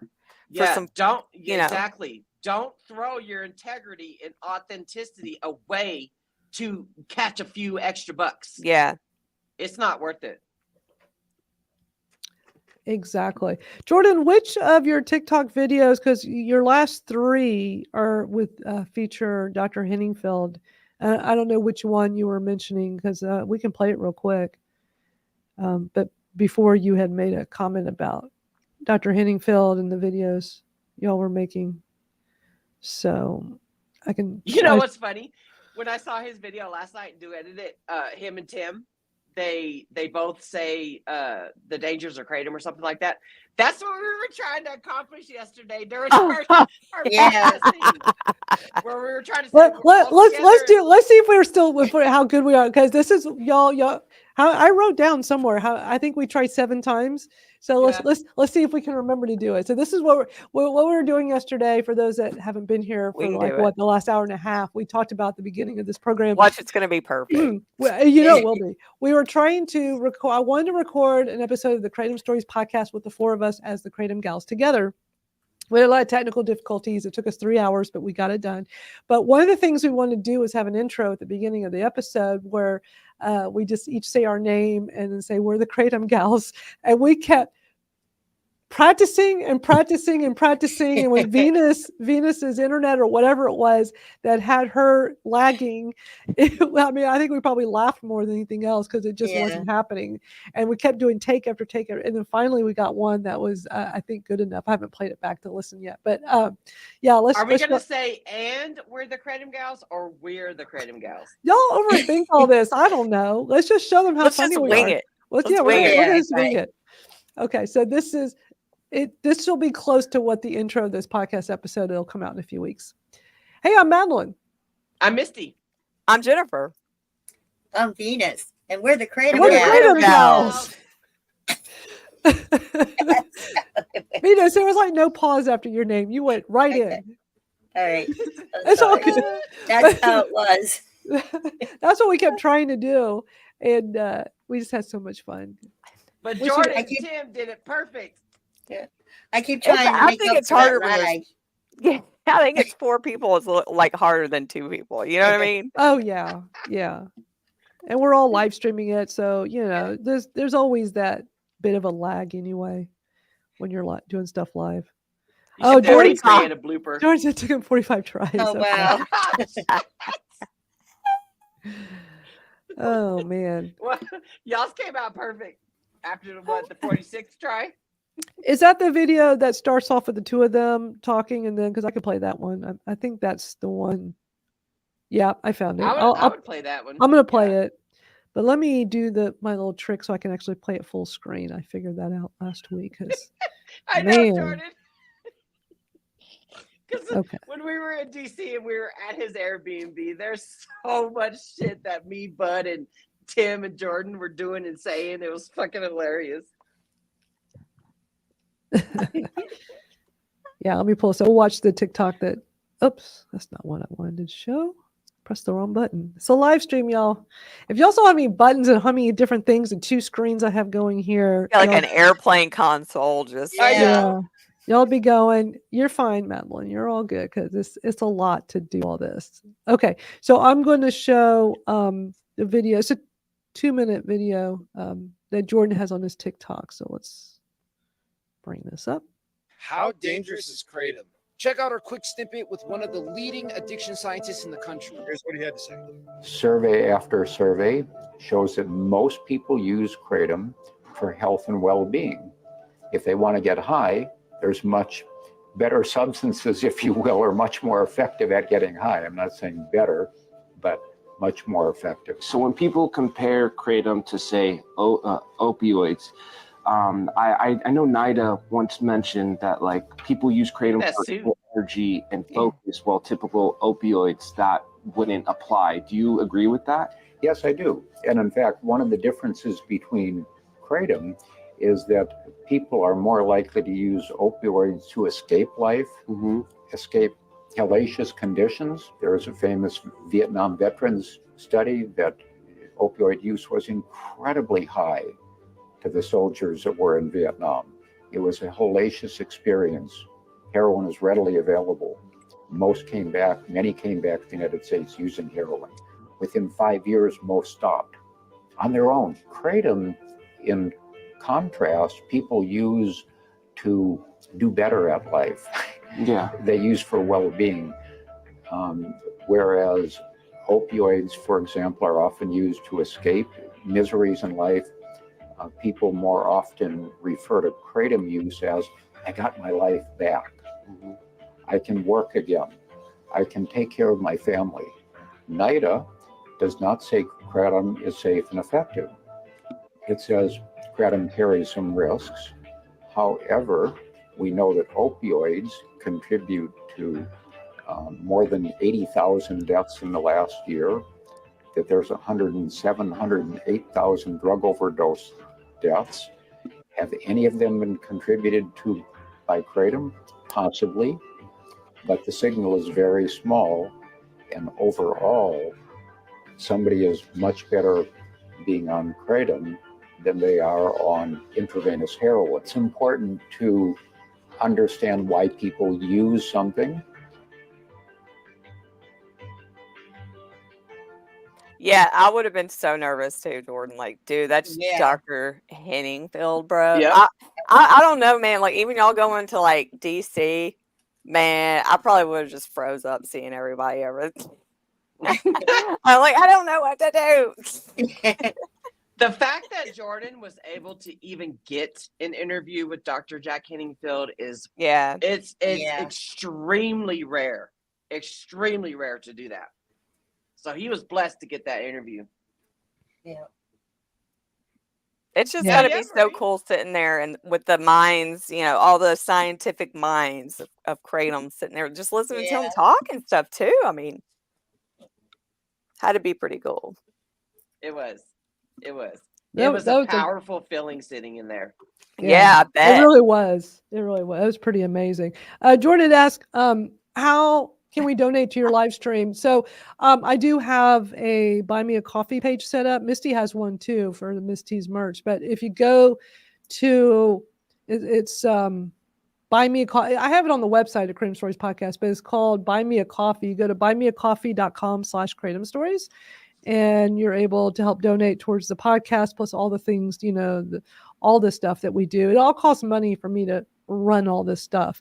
And you can come over here, and I made it really clever. Buy Kratom Stories a tea. To change it from coffee to tea. And you can, pick how much. Each one is $5. So, see right there. Says Can you pull up my, after you're done, Can you pull up my website? I have mine set up because my cousin who makes our merch, which Jordan, you should freaking buy some merch to put it in your cool ass store. What's the link to yours again, Misty? Buy me a coffee, the tealeafpodcast. So THA or THE? THA, right? THA, yeah. Because I'm hood. No. tealeafpodcast. No, that's not it. Damn it. Tell me. I'm probably not typing. Oh, it's 2 T's, right? No, 1 T. I did 1 T. Spell it out for me. THATEABISHHH.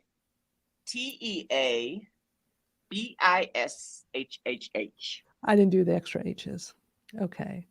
All right. So there's Misty's. So hers is buymeacoffee.com/THATEABISHHH. And you can the reason, I kind of got the idea, or I did get the idea from Madalyn to do this because my cousin who makes our merch, her mom, had colon cancer. So she had to kind of like take a step back for a little while to take care of her mom. And I mean, they got the cancer out, so far so good. But, she still got to take a step back and take care of her mom. So I did this to help my cousin offset the cost it takes to finance the t-shirt machine, because you got to pay to have the damn websites. Yeah. So I'm trying to help my cousin out. I'm going to drop the link to all y'all's in the comments. Oh, thank you for doing that. Thank you, Jennifer. Yeah, thank you, Jennifer. We're a good team. We're all such a good team here. Okay, so we have a couple of videos from Dr. McCurdy that we've been wanting to watch. Oh, actually, hold on. Let me back up. We got a Dr. McCurdy, because we just watched this guy talking about 7-OH, we also have a Dr. McCurdy video, a recent one that came out 3 weeks ago and is long, but we're going to watch a section where he talks about 7-OH since we're still on the whole 7-OH thing.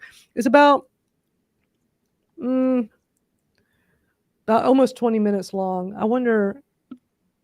I think we'll just play it, not interrupt too much, and just try. And I could probably do it maybe a little bit faster. He talks fast though, because we want to get to the Lowell, Massachusetts. Or should I do the Lowell, Massachusetts first? I know we got to watch that too, and that one's 20 minutes long. The 7-OH is still on our brain, so let's go to that one. Yeah.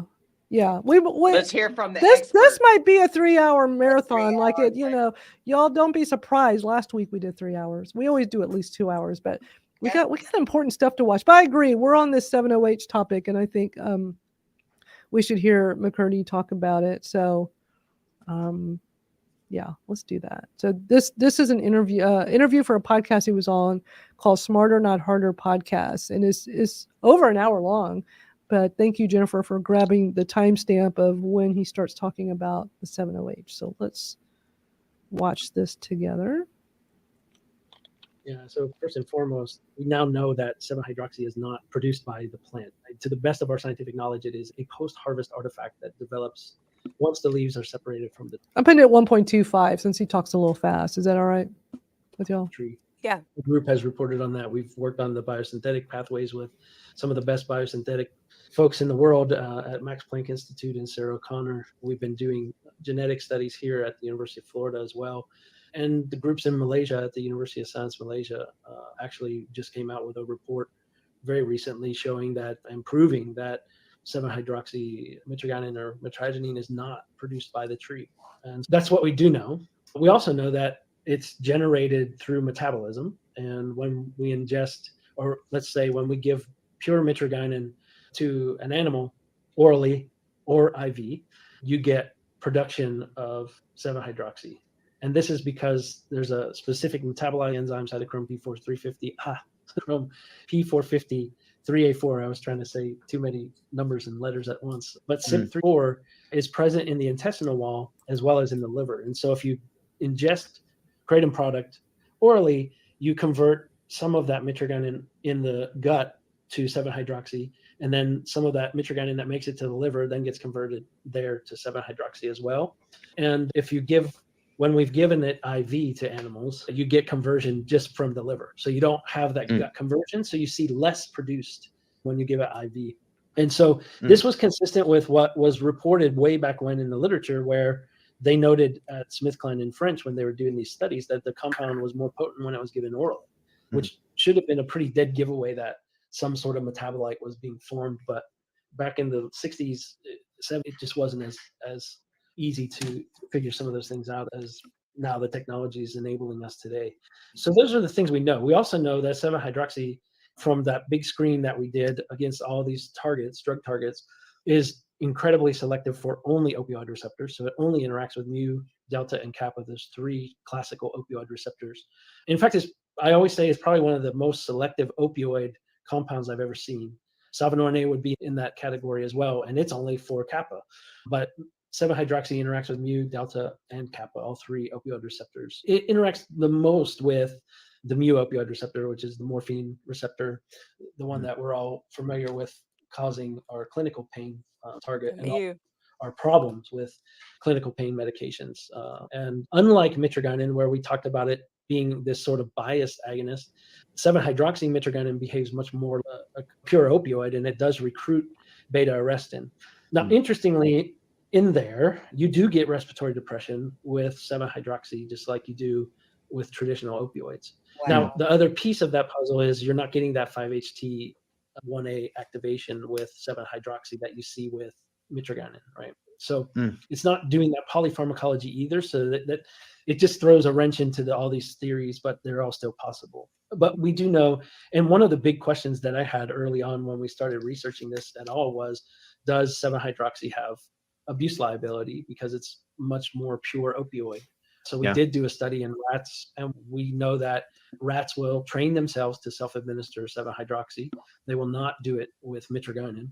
And 7-hydroxy substitutes directly for morphine in animals that are trained to self-administer morphine, whereas mitragynine did not substitute. Yeah, the abuse liability difference was pretty clear to us. So we published that, I think, back in 2019. That work has been followed up on by other group, actually from the National Institute on Drug Abuse as well, showing a very similar outcome with mitragynine. They did not do 7-hydroxy, but 7-hydroxy we think is by itself a dangerous, potentially dangerous and addictive substance. It's concerning now because we're seeing companies put out products that are claiming to be 7-hydroxy isolate tablets or shots. The one good piece of news is that it doesn't cross the blood-brain barrier as efficiently when it's by itself as it does when it's in the presence of some of the other kratom alkaloids. But again, those are in mice and rats, so I can't say that's the same outcome in humans. But we've done analysis of some of these new 7-hydroxy tablets and liquids that are out there. Are they actually 7-hydroxy? Because that would seem to require a lot of chemistry, and so they are definitely the places that you're seeing. They're definitely being synthetically made, because there's no way you could isolate that much 7-hydroxy. As we talked about, it's just not really present in the plant. You can, though, convert mitragynine, which is very abundant, what we call semi-synthetically, to 7-hydroxy. And we think what we're seeing with these products is exactly that. So they're taking a enriched extract, a mitragynine enriched extract, then chemically treating that to produce the 7-hydroxy as the main component of that extract, instead of mitragynine being that main component. The thing that's clear to us, and what we've really seen in analyzing these products, is there's not just 7-hydroxy that's produced.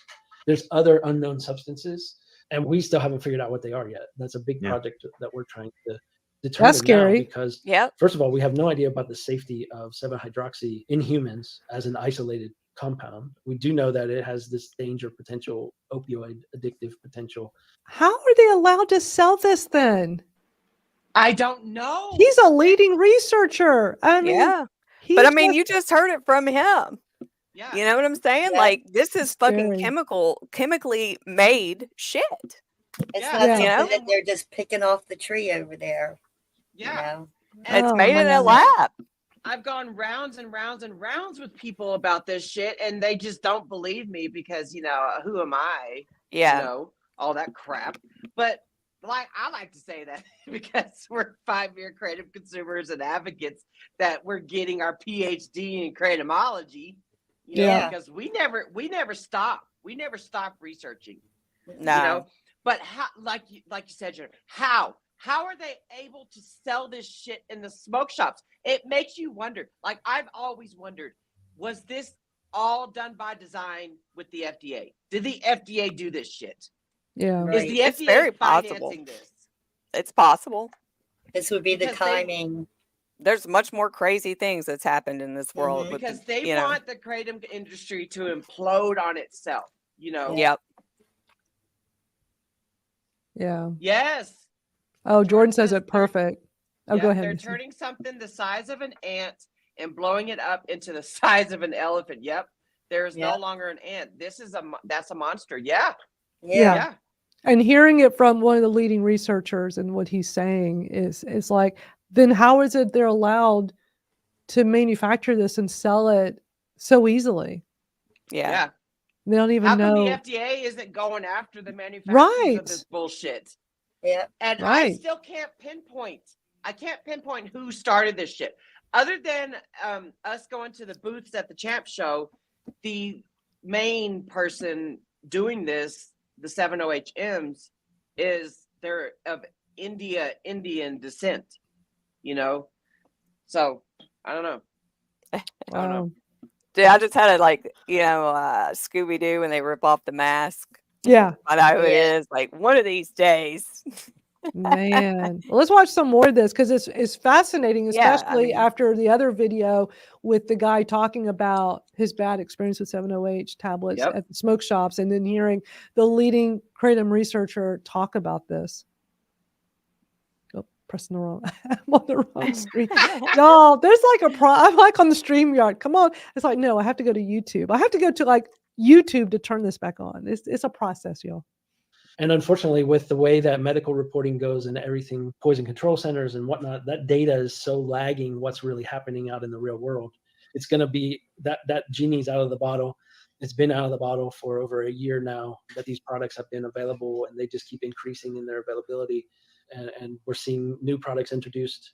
It feels every week. I know it's not that frequently, but there are an increased amount of products coming out, which really are more like pharmaceuticals than they are natural products anymore. Really. One of the things that Dr. McCurdy, one of the things that fascinates me about these products, and the reason why I double clicked there and said, are these products actually 7-hydroxy, is because a lot of these products are being sold, as you mentioned before, in gas stations, right? And places that you wouldn't traditionally think of as a place where you'd go to purchase a pure molecule, right? If you're buying 5-hour energy at a gas station, that's one thing. But you're going and buying something that is a very intense opiate, or forgive me if I'm not getting that term correctly, but I guess my concern here is the end consumer may not be as well educated. And how do you look at some of these and the combinations that are out there, and some of them have a lot more press around them than others, where they're combining it with a positive allosteric modulator, the GABA receptor? How do you even start to, I'm surprised you still have hair, frankly, but like, how do you start to look at these different compounds and say, okay, you have a great plant, but now these people are doing all these crazy things with it? Yeah, it's human nature to fool around with stuff. Yeah, it's not surprising seeing what's happened, and combination type products. There's lots of things being combined with kratom, from CBD, which is said to really enhance the chronic pain efficacy of kratom, to kava, which is said to help with the focus and the calmness and sort of a social lubricant, to other compounds like terpenes from cannabis and other nutraceuticals. Can't think off the top of my head right now, but there's so many things being put together, because that's a lot of what we see in the dietary supplement space already, where we see these combination products of, if this compound is good for you and this compound is good for you, or this plant's good for you and this plant's good for you, we'll make it easy for you and put them together so that you can just take it as it is. And we have no idea, especially when the substances got psychoactivity like kava, and a psychoactivity like the kratom itself, and psychoactivity like marijuana. There's not products that combine marijuana and kratom, but there's a tremendous amount of individuals that are doing both together. And there's things called KFC where they do kratom food and cannabis, and there's crazy stuff out there that people are doing or promoting, particularly if you follow some of the Reddit threads. But we just don't know, and we don't know about these individual plants themselves very much, let alone combining them with other plants, and then what the consequences could be. Because one thing that the general population, and even some of us in the medical field, don't really think about too often, is all of this stuff has to get metabolized, eliminated from the body. So we're putting it in with no question, but the body's then getting totally confused as to how do I get rid of all this stuff? Because that's the body's main goal, is to just get rid of anything that's not of use to it for energy, right? Yeah, it's very confusing. It's very concerning. We do know that, for instance, there is an effect. We published a paper last year where CBD does enhance the exposure of kratom alkaloids. So you actually get more sort of absorption. Is it blocking metabolism? Probably as well. We know that the kava lactones are metabolized through the same metabolic enzymes that the kratom alkaloids are metabolized through. And so it's a revolving door, more or less, in these metabolizing enzymes where it can only handle, an enzyme can only handle one substrate at a time. And one substrate is going to have a preference over another. And so what happens is that revolving door, if business is good and steady, it can keep up with what's going on. But if someone's in the mall and there's a fire announced and everybody in the mall tries to get out that one revolving door, all of a sudden the smaller people are going to slip out first. And it's the same way with these metabolic enzymes, where they're going to build up, and you're going to build up, accumulate compound in the body more than it can be eliminated. And that's when you can start to get into some adverse events or dangers with the way that things build up.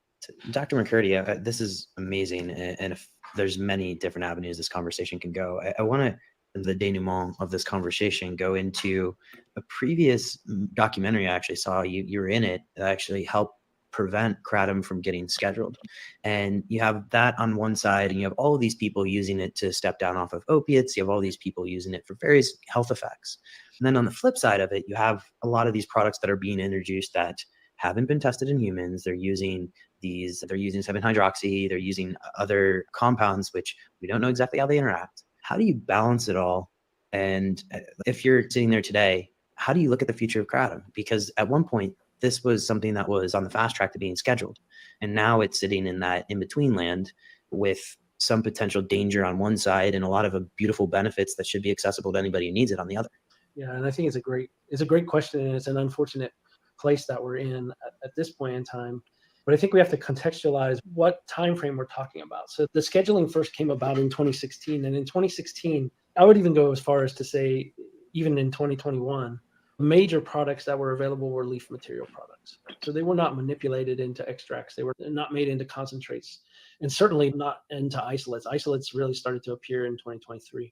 And so when you have a discussion around scheduling something in 2016 that was just leaf material, that does have a traditional use and anecdotal evidence of medical benefit and potentially harm, of course, when that's what we really want to understand is where is the benefit, and then where does the benefit end and the harm begin. And what we've seen bear out over these last years is people that are using leaf material in a responsible way. In other words, they're using a small amount, they're not escalating their dose over time, seem to be able to manage the use in a responsible way and benefit from the plant. So it's also scary to think that we are approaching probably somewhere in the 15 to 20 million or more user range in the United States of this plant. Back in 2016, it was a fraction of that. And you can see how it's grown in popularity just by driving down the street now. You see neon signs next to the neon CBDs in many of the gas stations that weren't there even a year or 2 years ago. The thing that we have decided to do as a group of scientists concerned about this for sure, and the changing landscape, is really focusing on a paper we published, a commentary that's called Not All Kratom is Equal. And right now, the way that anyone views products, it's all lumped under that one name, right? Mm-hmm. It's all kratom.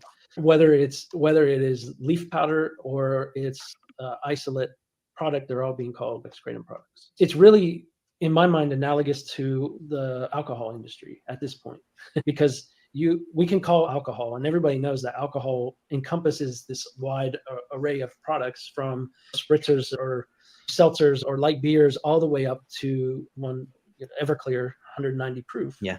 And the scary part is that you've got this variety of liquid shots out there that are being sold in gas stations and sold in vape shops. And these products, and by the way, there are kratom products now too, which we're just getting into studying. Of course there are. 5 Hour Energy, and it's a perfect example. I'll never forget, we were driving up the interstate, up I-75 out Florida, and stopped at a gas station to fill up in Georgia. And right next to the 5 Hour Energy was shots, right at the register counter. No, not under lock and key, not anything there. So you got to worry that people think they're grabbing a 5 Hour Energy and grab the wrong thing. But we're talking about some of those liquid shots, and they're usually numerous doses, not concentrated extract. Some are 3x, but now we're getting up to ones that are hundreds of times Oh, potent compared Jeez. to just a regular leaf material. And to the point you made earlier, someone just going in there and grabbing that as their first experience and just completely knocked off their shelf because it's like having a shot of 151 for the first time you ever try alcohol. It's your body doesn't even know what to do. And so this is the concern for us, is that the regulators and everyone else that's out there right now is looking at all of these products as kratom, when in fact they're not equal at all. Right. And now we're trying to make some sort of plea to these Kratom Consumer Protection Acts that are going in to really stay true to the products that are benefiting people, not the products that seem to be out there and being abused and designed, for lack of a better word, to give you some sort of euphoric feeling. They're putting these liquid shots in tiny vials and saying there's 9-10 servings in there. Who's going to open a vial?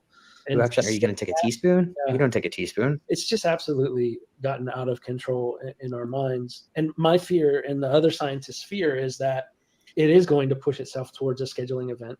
And again, as everything is going to be equal in the eyes of the legislators right now, those new products that are coming out and these really potent isolates that are going to create problems. And again, that's going to lag for some time before we really see those. It's going to put an end to the whole thing. And then you turn access off to people who are legitimately using this, that really need it, that are really benefiting from it. And everything goes into a black market. And there's still going to be products out there. There's still going to be things available to buy. But now, instead of being able to get it at the vape shop or even the gas station, it's going to be gone from those places and turned into more of the illicit market that we see drugs being sold in. And it's just a scary thought to think it'll go that way. And that's what we're afraid of. We don't want to see people lose access to the leaf material. The way It's that what we're going to see was in intended to be Massachusetts. used in a more traditional manner than what's out there. So that's my big soapbox for now. We really are working hard to try and get attention of DEA, of National Institute on Drug Abuse, FDA, everyone that has a voice in the regulatory space and in the justice space to get these products that are potentially very dangerous out of commerce. They should be studied like pharmaceuticals and not as some sort of dietary ingredient or natural product. So that's our big thing right now. We're working really hard to try and do that. Unfortunately, the way that the systems work, until there becomes a big problem and a bunch of people start dying, we're not going to see action. And we don't need that. No. Doctor, just before we close off with our final question here, I want to thank you, because you seem to have, and I appreciate how you outlined your career and how you've come through these various plants and ethnobotanicals and stuff like this, because you've had this amazing career of going through and studying really difficult and controversial plants, whether it's Salvia divinorum or kratom, or it sounds like cocoa leaves are on the horizon. But the work you do is fascinating and just incredibly interesting. And so thank you. And I do hope that the work continues and that we get some responsible entrepreneurs out there that are using these plants as they were originally intended in their native cultures. And perhaps that's the way that this can move forward safely, effectively, and without it having to be scheduled, I hope. Asterisks, right? Yeah, I will just say in wrapping that piece up too, just real quickly, that most of the vendors that have been around for quite some time now are doing things in the most proper ways I think that they can. I have a relationship with many vendors, as you can imagine. We share our science with them. We try to encourage them to do best practices and types of things that we learn. But we also see a bunch of people, just like we did when CBD and still going on with Delta 8 and some of these things, but people that are just out and interested in making a buck. And unfortunately, they don't care at what cost that is to other folks' lives. They're just happy to profit in their own pocket. And I've heard rumor, and it's obviously it's hearsay and not something that is factual, but that's how us scientists get our hunches and move forward. But I've heard that one of the companies selling 7-hydroxy tablets is profiting around $4 million a week. Oh my God! Money grab when you think about it, without any thought of what the consequences are. That's to insane. say there's some bad players out there, yeah, but I think the majority disgusting. of the established vendors are trying to do the right things and get better and make it as legitimate as possible. Well, I think I know one of the ones that you've talked to in the past. All right, I'll that's shout out to him. Yeah, I Really love gets his the other like one. that That's the little end of last it. part. He's like, let me get off my soapbox, but then he's like, well, let me go back and talk to you. Yeah, that was Yeah, the let me last give of this it. shit about the vendors or whatever, But Man, yeah, that's $4 just million a week. that's sickening. That is And I sickening. really wish that we could go and educate the gas station, the vendors that are selling them. They don't But care. $4 They don't million, care. they don't, They don't right? care. They don't care. They don't care. It's all a money grab between And the I mean, ones you know, manufacturing, the smoke shops, the gas stations. It's all about money for them. They don't Yep. care about any Yep. of us, and they certainly don't care those of us who are responsible with the plant that could possibly lose access because of Yeah. it. And if they ended up getting it banned for somehow, they would try to find some roundabout way to get their 7-OH tablets still out there. Oh You know yeah. what I mean? Yeah. But I mean, these people at the gas stations don't give a shit. They're up No. there just doing their job. You know what I'm saying? Like they don't, Yeah. Because like the way that he explained it, because I've said that too, not all kratom is created equal. And what we're going to see when we watch this Massachusetts hearing is this breeding mom is talking about how her son died from a kratom seltzer. And so now they want kratom in its entirety banned in the entire state of Massachusetts because of one alleged kratom death from a drink, a seltzer. Wow. I haven't watched this yet. I know it's going to upset. I'm going to go to us. the bathroom before. Me Yeah, too. well, let's take a bathroom break. I'm going to play Okay. our new bathroom break song like we did last week. That was so funny. I love the bathroom break song. Coming soon, though, we will have some We're gonna, entertainment. yeah. If y'all were here Yeah. last week, we talked about we're gonna make some kind of fun bathroom break video. Yeah, so But be on the until lookout. then, our new tradition is to play this really silly kratom song. So we'll all be back, and y'all enjoy. I mean, this dude got some great dance moves too. He does. He does.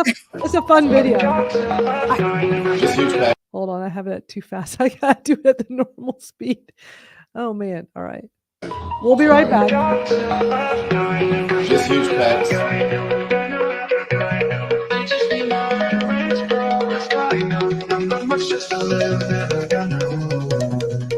It's Nick. I'm 5'5" and I think that's slick. On TikTok live, chat. I'm just trying to survive. I'm Delulu thinking I'm Tatum. Well, Mariah, where's my kratom? Honey, I'm on. Popping wheelies and all. I told ya, it's your fault. Guy know.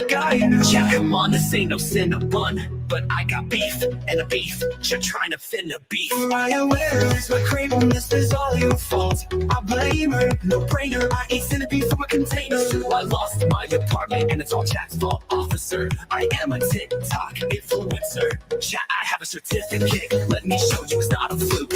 That on the carpet, no, that's not puke. Chat is Bex, just a little guy, no, that's a flex. Now that's not a guy, no, that's a flex. Kratom.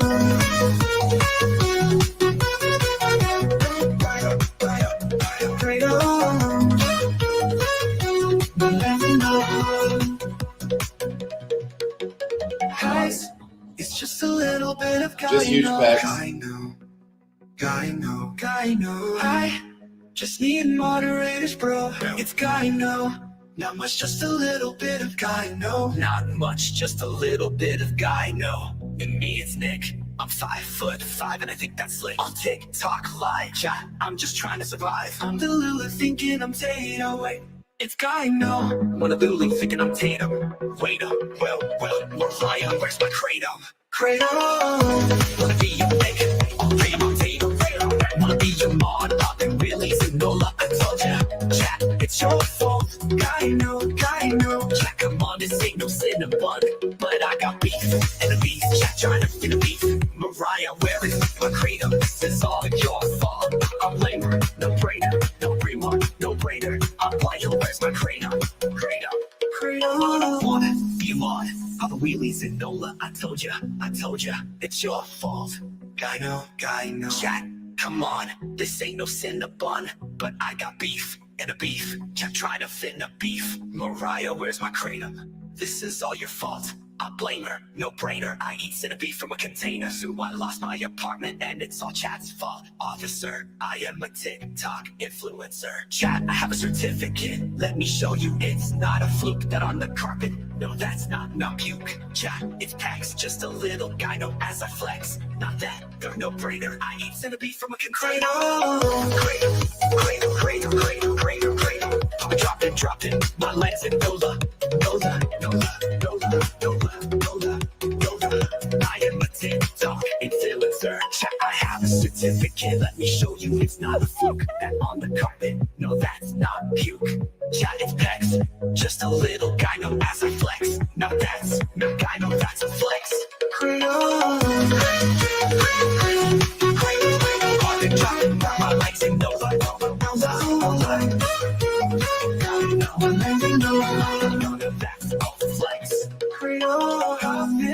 Dropping my legs in Nola. Guys in a TikTok influencer. And no, that's not puke.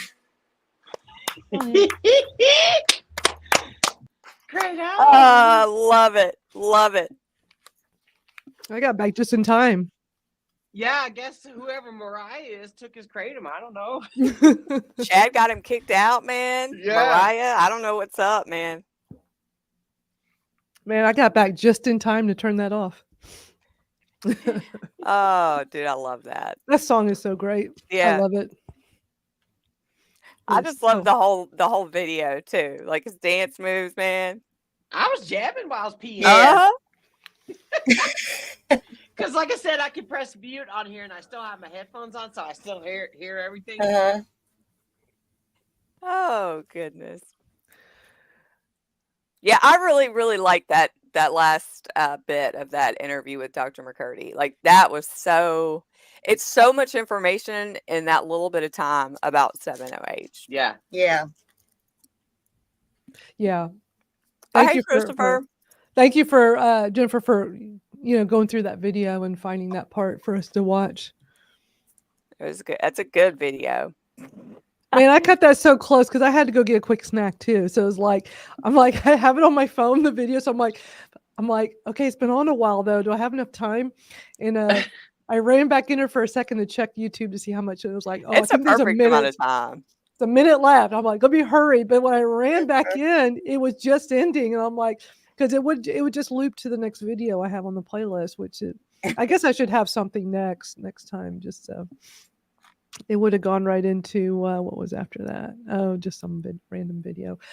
Well, did everybody have a nice break?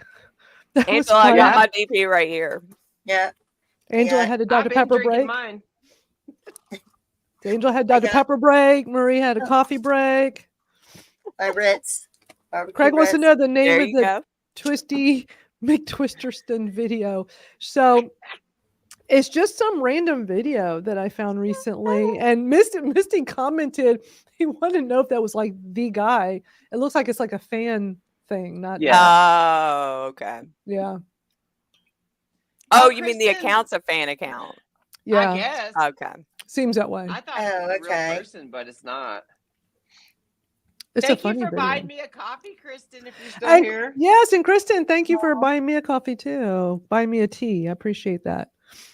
Yeah, it sounds like he's saying Mariah. So like I don't know who Mariah is. She did him dirty though. Sure sings about her. Hey Christopher, great to see you. Hey Chris. Yeah, she says I figure he's talking about Mariah Carey. That's what I'm thinking. Angela wants to know, did y'all get a DP? I already had one earlier, and one's enough for me per day, so I'm all good. Anybody else get one? I'm still sipping on I'm mine. working on mine. Okay. Marie said that was a perfect commercial. Okay, good. Love it. Craig wants to know, what are you eating there, Jennifer? What's your sonic treat? I got a mini cookies and cream blast. Nice. I'm probably gonna regret it because like every time I eat ice cream, I crave it for like 2 or 3 days afterwards. I But can't eat ice cream and drink soda. It's like an ice cream float inside my stomach. It just, yeah, Oh, yeah, same.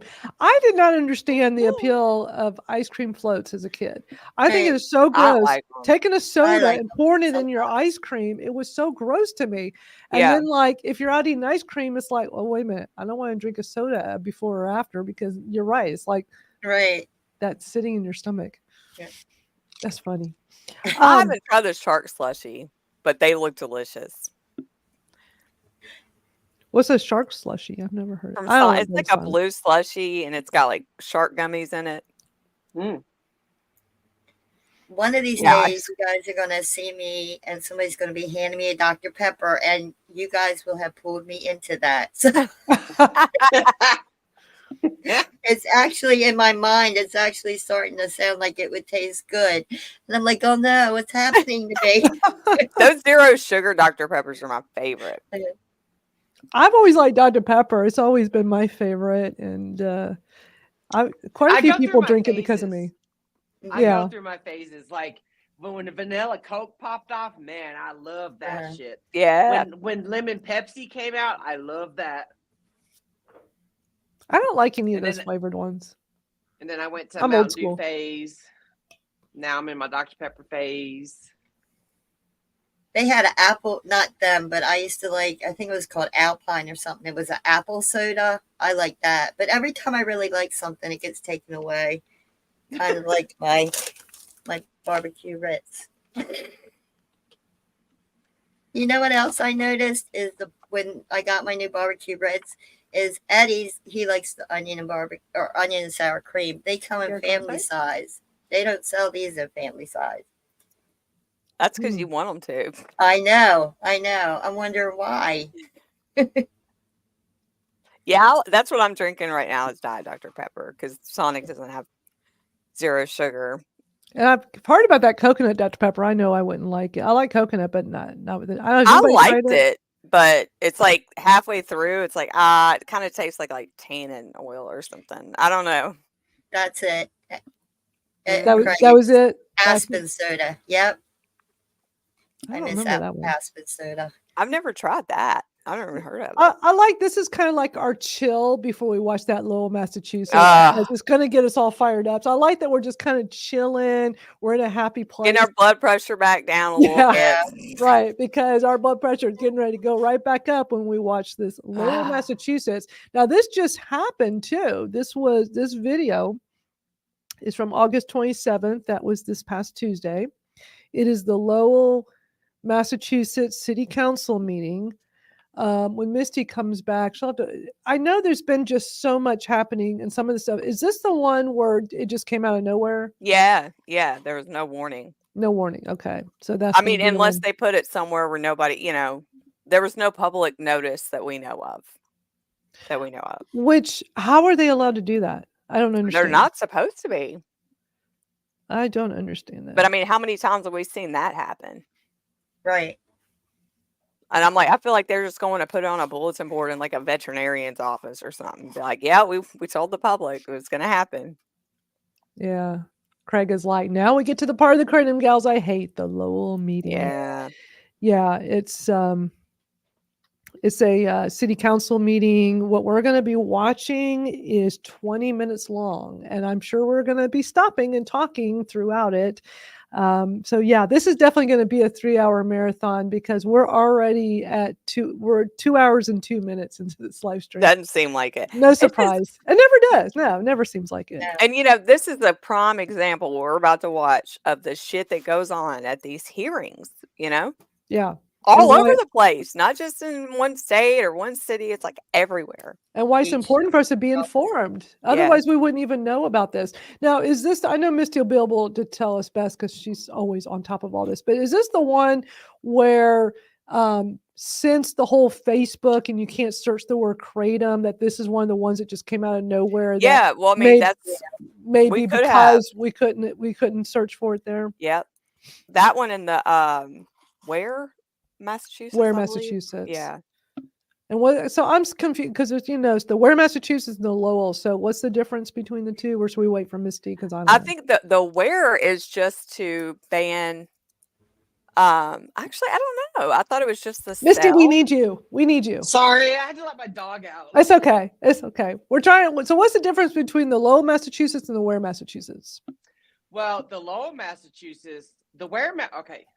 I'd have to find the exact verbiage for the Ware, Massachusetts. I think they were just trying to do the sale of it. I think so too. But the Lowell one was initially for just the sale of it, and now it's turning into an entire state ban. Yeah. Where it's criminalized.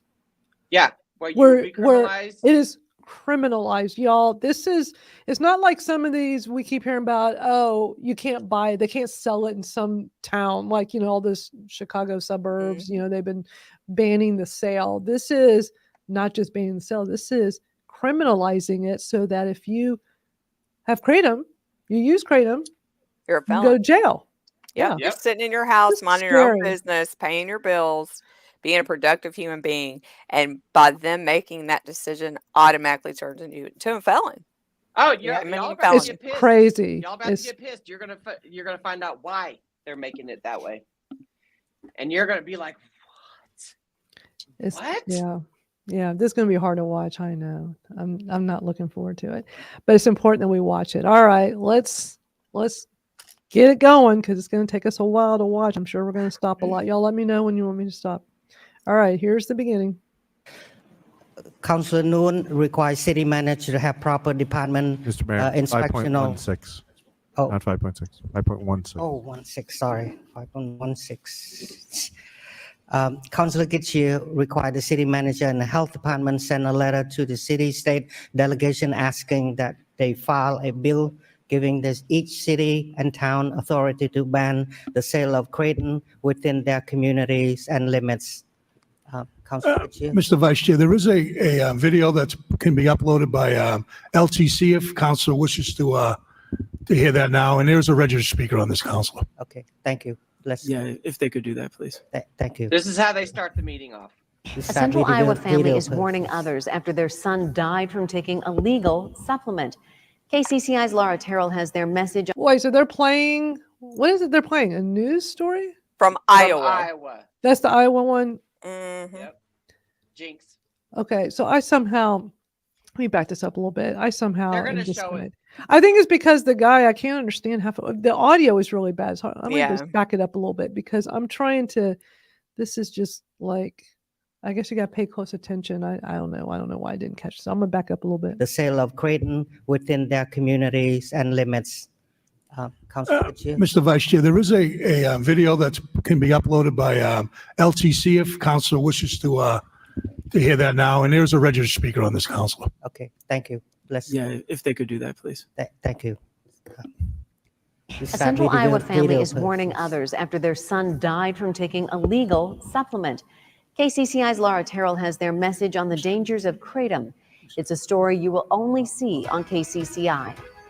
We were as close as a father and son could be, I think. They're going to show it. We did so many things together. Doug Getman is still in shock from the loss of his son Travis. The 48-year-old from Marshall County died on January 28th. I thought he was sleeping.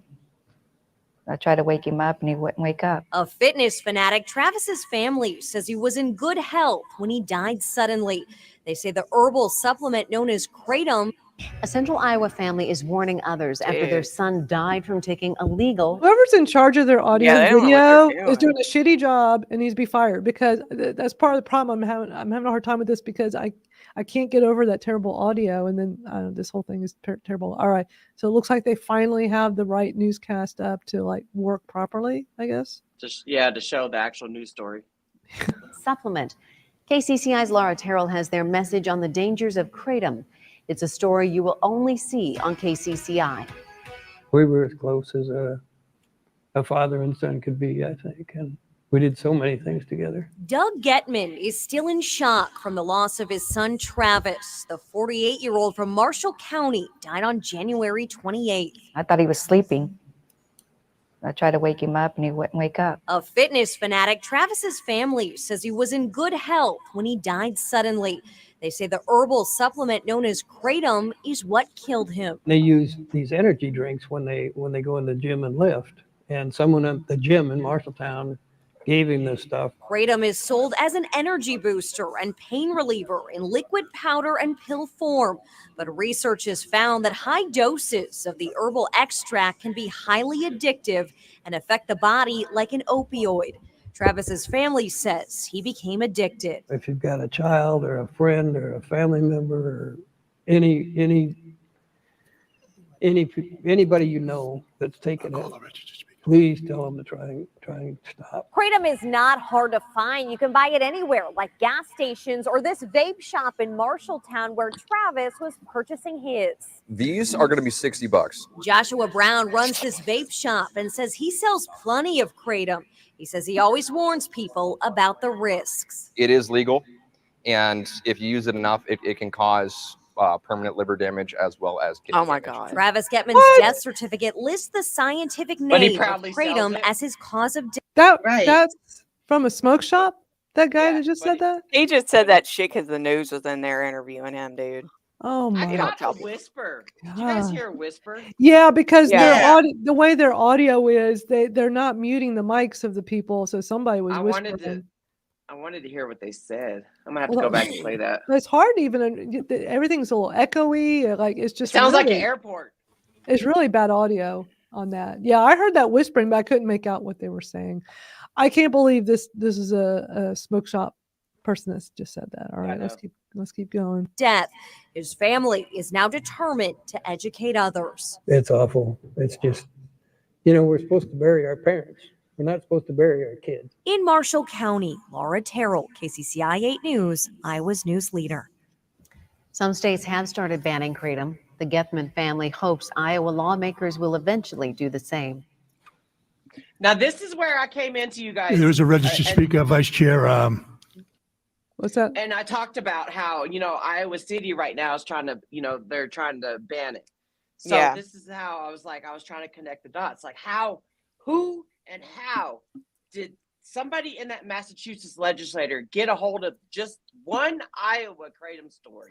Right. Who sent Because that to somebody them? had to have passed that on down the line to these people. Did y'all see what Craig said? He says it says hypertensive cardiovascular disease on this certificate. I didn't see that. That's the New Jersey. That's death. the New This is Jersey guy. Massachusetts.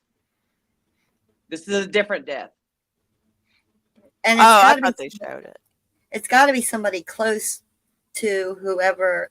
They have to be two people up high, close together, because the reps, the officials, nobody. If you go up and say, "Hey, look at this from this other state," they don't care. They won't do that. They shut you down right away. No matter what it is. So for them to actually go in and be playing in Iowa, it makes no is, but sense. in Massachusetts, there's a reason. Out of all of the news story, the negative news stories that's happened on Kratom, Iowa was picked.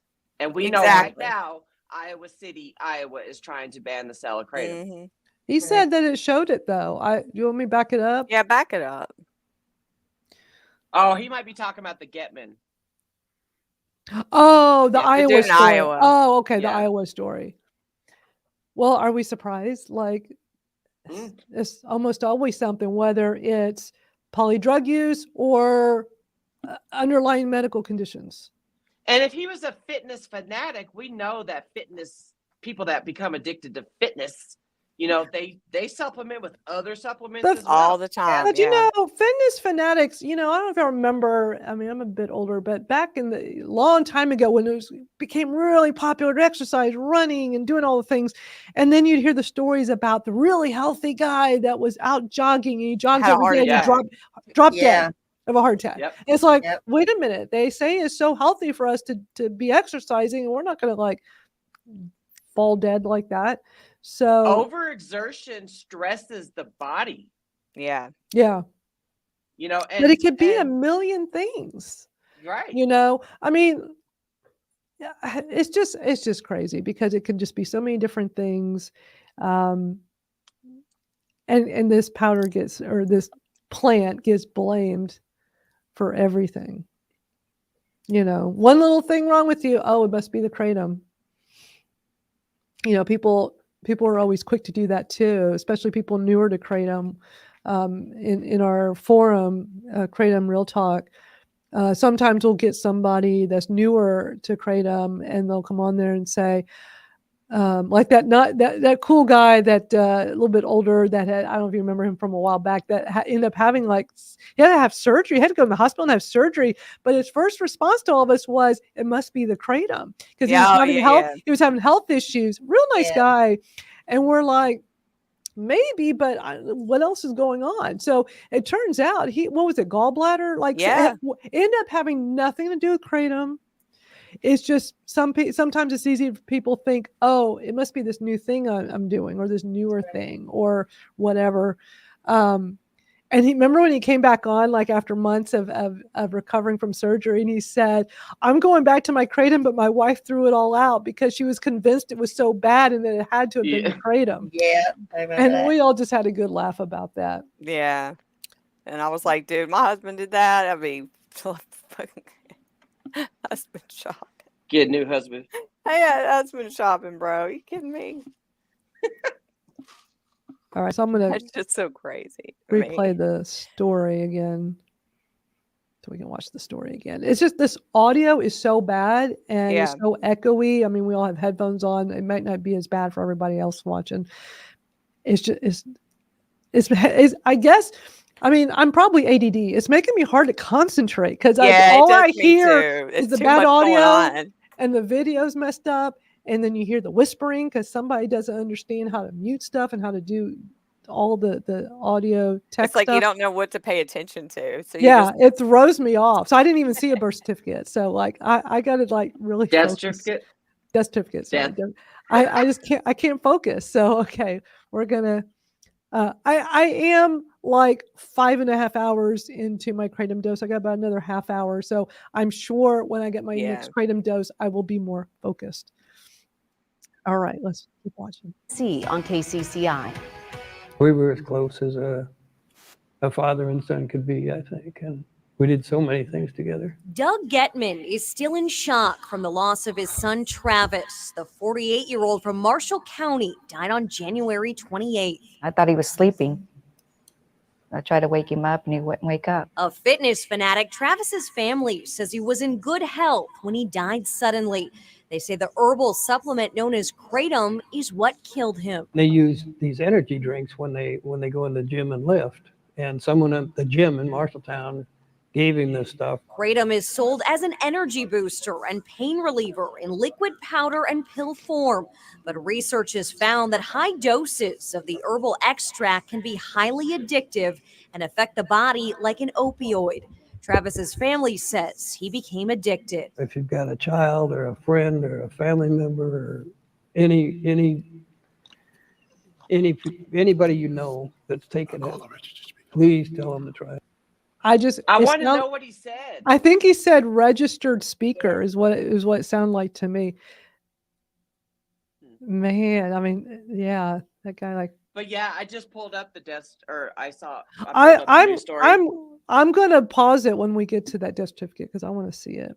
It's coming up. The audio is so bad; it really just messes me up. This audio is just driving me nuts. Kratom is not hard to find. You can buy it anywhere, like gas stations or this vape shop in Marshalltown where Travis was purchasing his. These are going to be $60. Joshua Brown runs this vape shop and says he's $60 for that. Dude, them capsules, bro. Isn't that crazy? Man, anybody that's watching this, if you buy your Kratom in smoke shops, you're paying too much money. Yeah, way too much. Get it from a reputable online vendor like we all do. There's so many of them that are great. Man, good quality and save money. He sells plenty of Kratom. He says he always warns people about the risks. It is legal, and if you use it enough, it can cause permanent liver damage as well as kidney damage. Travis Getman's death. Right there. All right. Yep, there it is. There it is. Good eye on that, Craig. That doesn't happen overnight, y'all. No, it does not. No, it sure doesn't. And for all we know, he may be a health freak now because he's trying to get his life, back from this cardiovascular disease. Right. Or, he's got high blood pressure. He's like, I got to start working out and doing my thing. And more than likely, that's what happened. Yeah. All right, let me keep going. Certificate lists the scientific name of kratom as his cause of death. His family is now determined to educate others. It's awful. It's just, we're supposed to bury our parents. We're not supposed to bury our kids. In Marshall County, Laura Terrell, KCCI 8 News, Iowa's news leader. Some states have started banning kratom. The Gethman family hopes Iowa lawmakers will eventually do the same. So anybody that just got here, we're watching Lowell, Massachusetts City Council talking about kratom. They're playing a video from Iowa. Mm-hmm. Make it make sense. There's a registered speaker, Vice Chair Holly Truville. And the audio just gets worse. Thank you, ma'am. Like swallowing the microphone. Please state your name, please.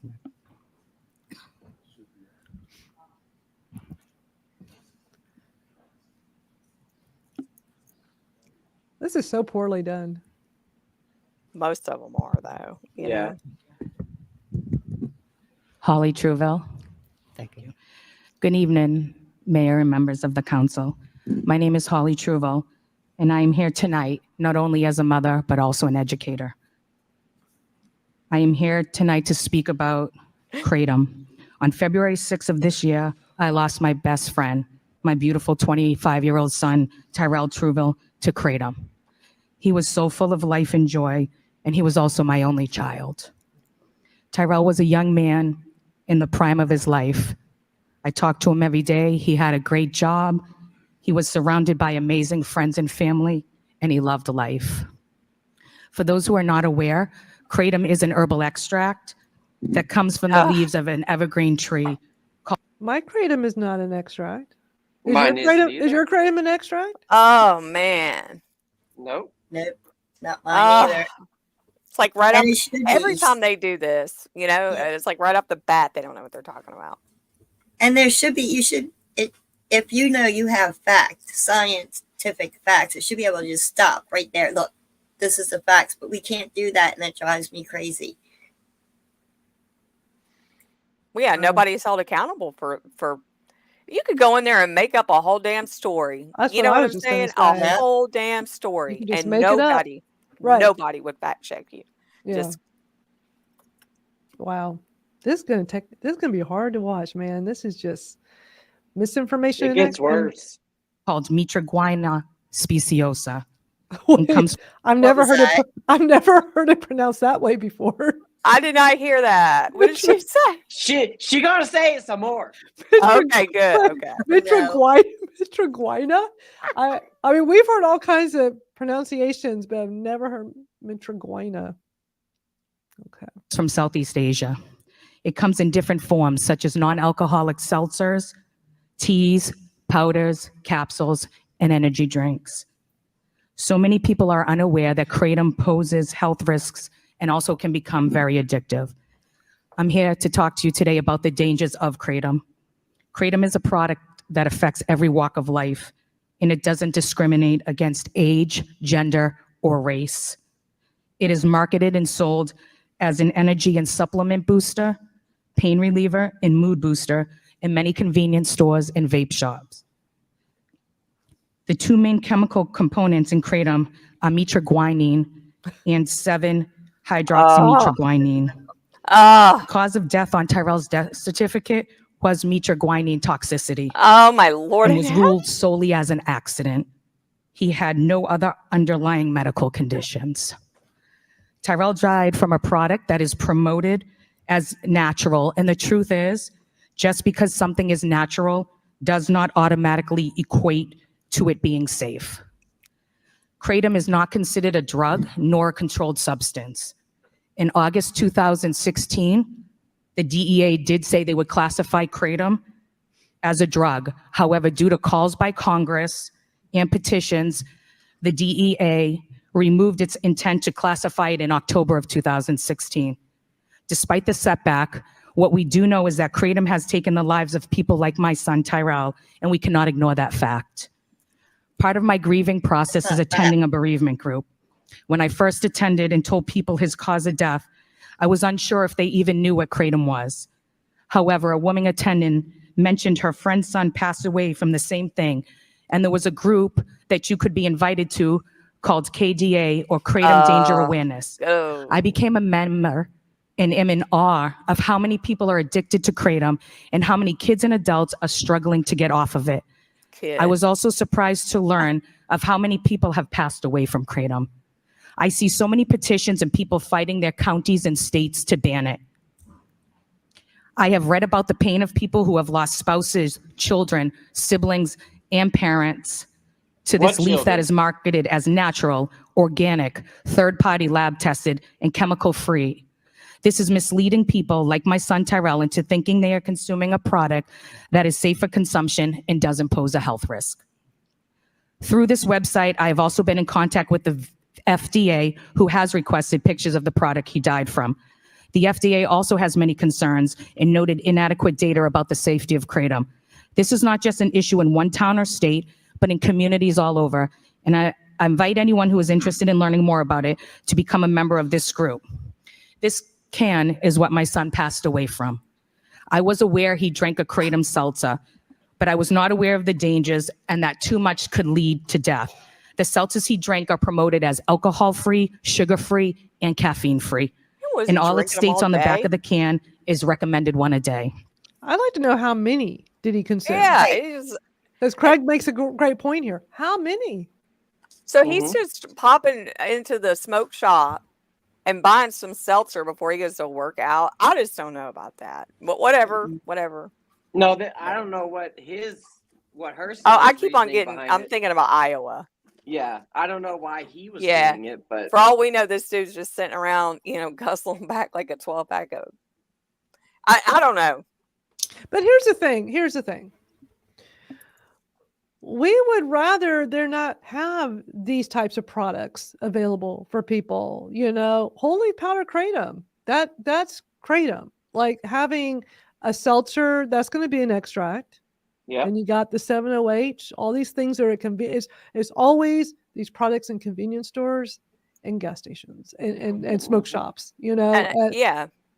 None of us purchase kratom from there, and none of us buy those types of products. And they keep on saying like kids. They're not kids. And yeah, they're not kids. I mean, I call my kids kids. They're of course, adults. Of course. But it's like, realistically, all this just because it's natural doesn't mean it's safe. Blah, blah, blah. Did you teach your kids that? Right. Did your kids not know that? Like, I'm just saying, if you're a grown ass adult and you can make your decision, you make your own money in life, and you go pay your own money out of your pocket. And get this, her son he dreamed of a future of having his own kava bar. Huh. Really? Wow. So he was a supporter of these. Was he still drinking kava as well? Interesting. Right. Was he drinking kava? But interesting how Craig says a 4-pack of these is $30. Yeah, it is. That's crazy. Crazy. That is. And if they were that bad, people would be walking out of the store, popping them open, and be laying right in front of the store. They would just be all over the place, just lying dead all over the place. Yeah. I mean, these kind of products should be behind the counter. Yeah. That there needs to be more education on. They shouldn't be so easily accessible. More than likely, the dude was going to a kava bar then. You would think if he's already been introduced into the kava world, And I mean, those Miter 9 things, they also have kava drinks, the kava version of them. I guarantee you, he's just. I don't know. I mean, we all know this. Kelly's back, by the way. Hey, Kelly. Hey, Kelly. And that there are no people slumped over on the streets from kratom or even extracts. I mean, exactly. It's like, not. Dude, I'm sorry that her kid is gone. Like, I am. Of course. Sorry. Of course. But man, come on.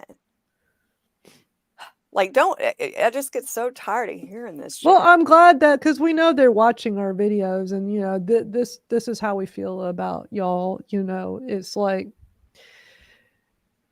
crazy stuff. We feel for your loss, but what we consume is not the same as that. And if people want to consume extracts or any of these other products that's not whole leaf powder, they're grown adults. Yeah, those products are not jumping off the shelf and They're not. forcing their way down into these people's bodies. Like, you know, Yeah. if my kid sat around and ate Snickers all day and died of a heart attack 6 months later, I'm not going to go fucking blame Snickers. You know what I mean?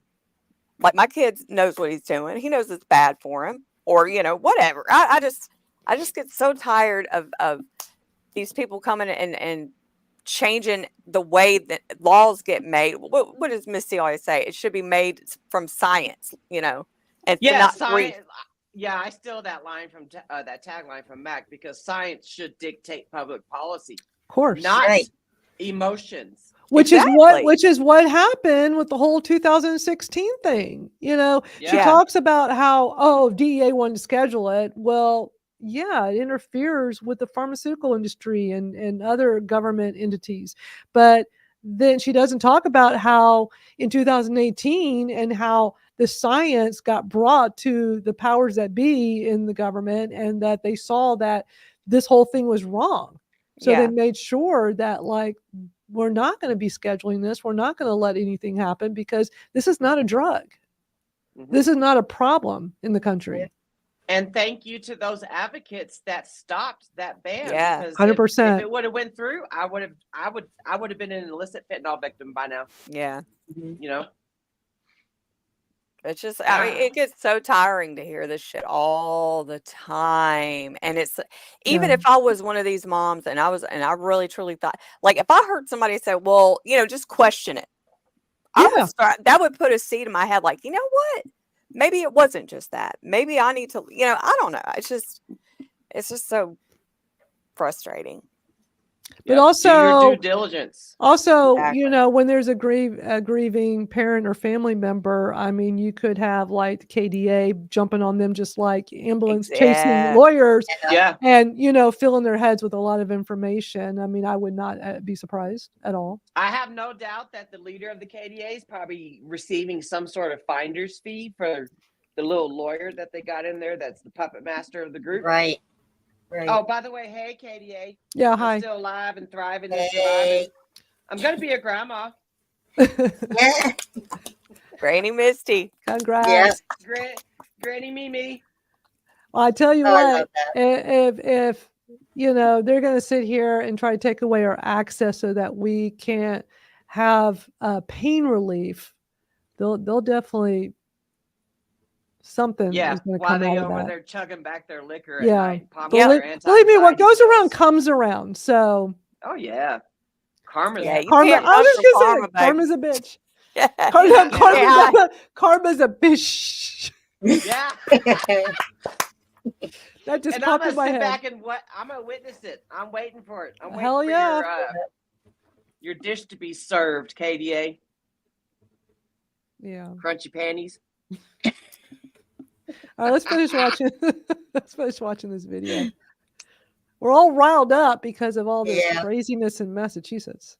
In closing, I hope that what I have spoken to you about tonight has made you realize that having lost even one life to kratom is one too many.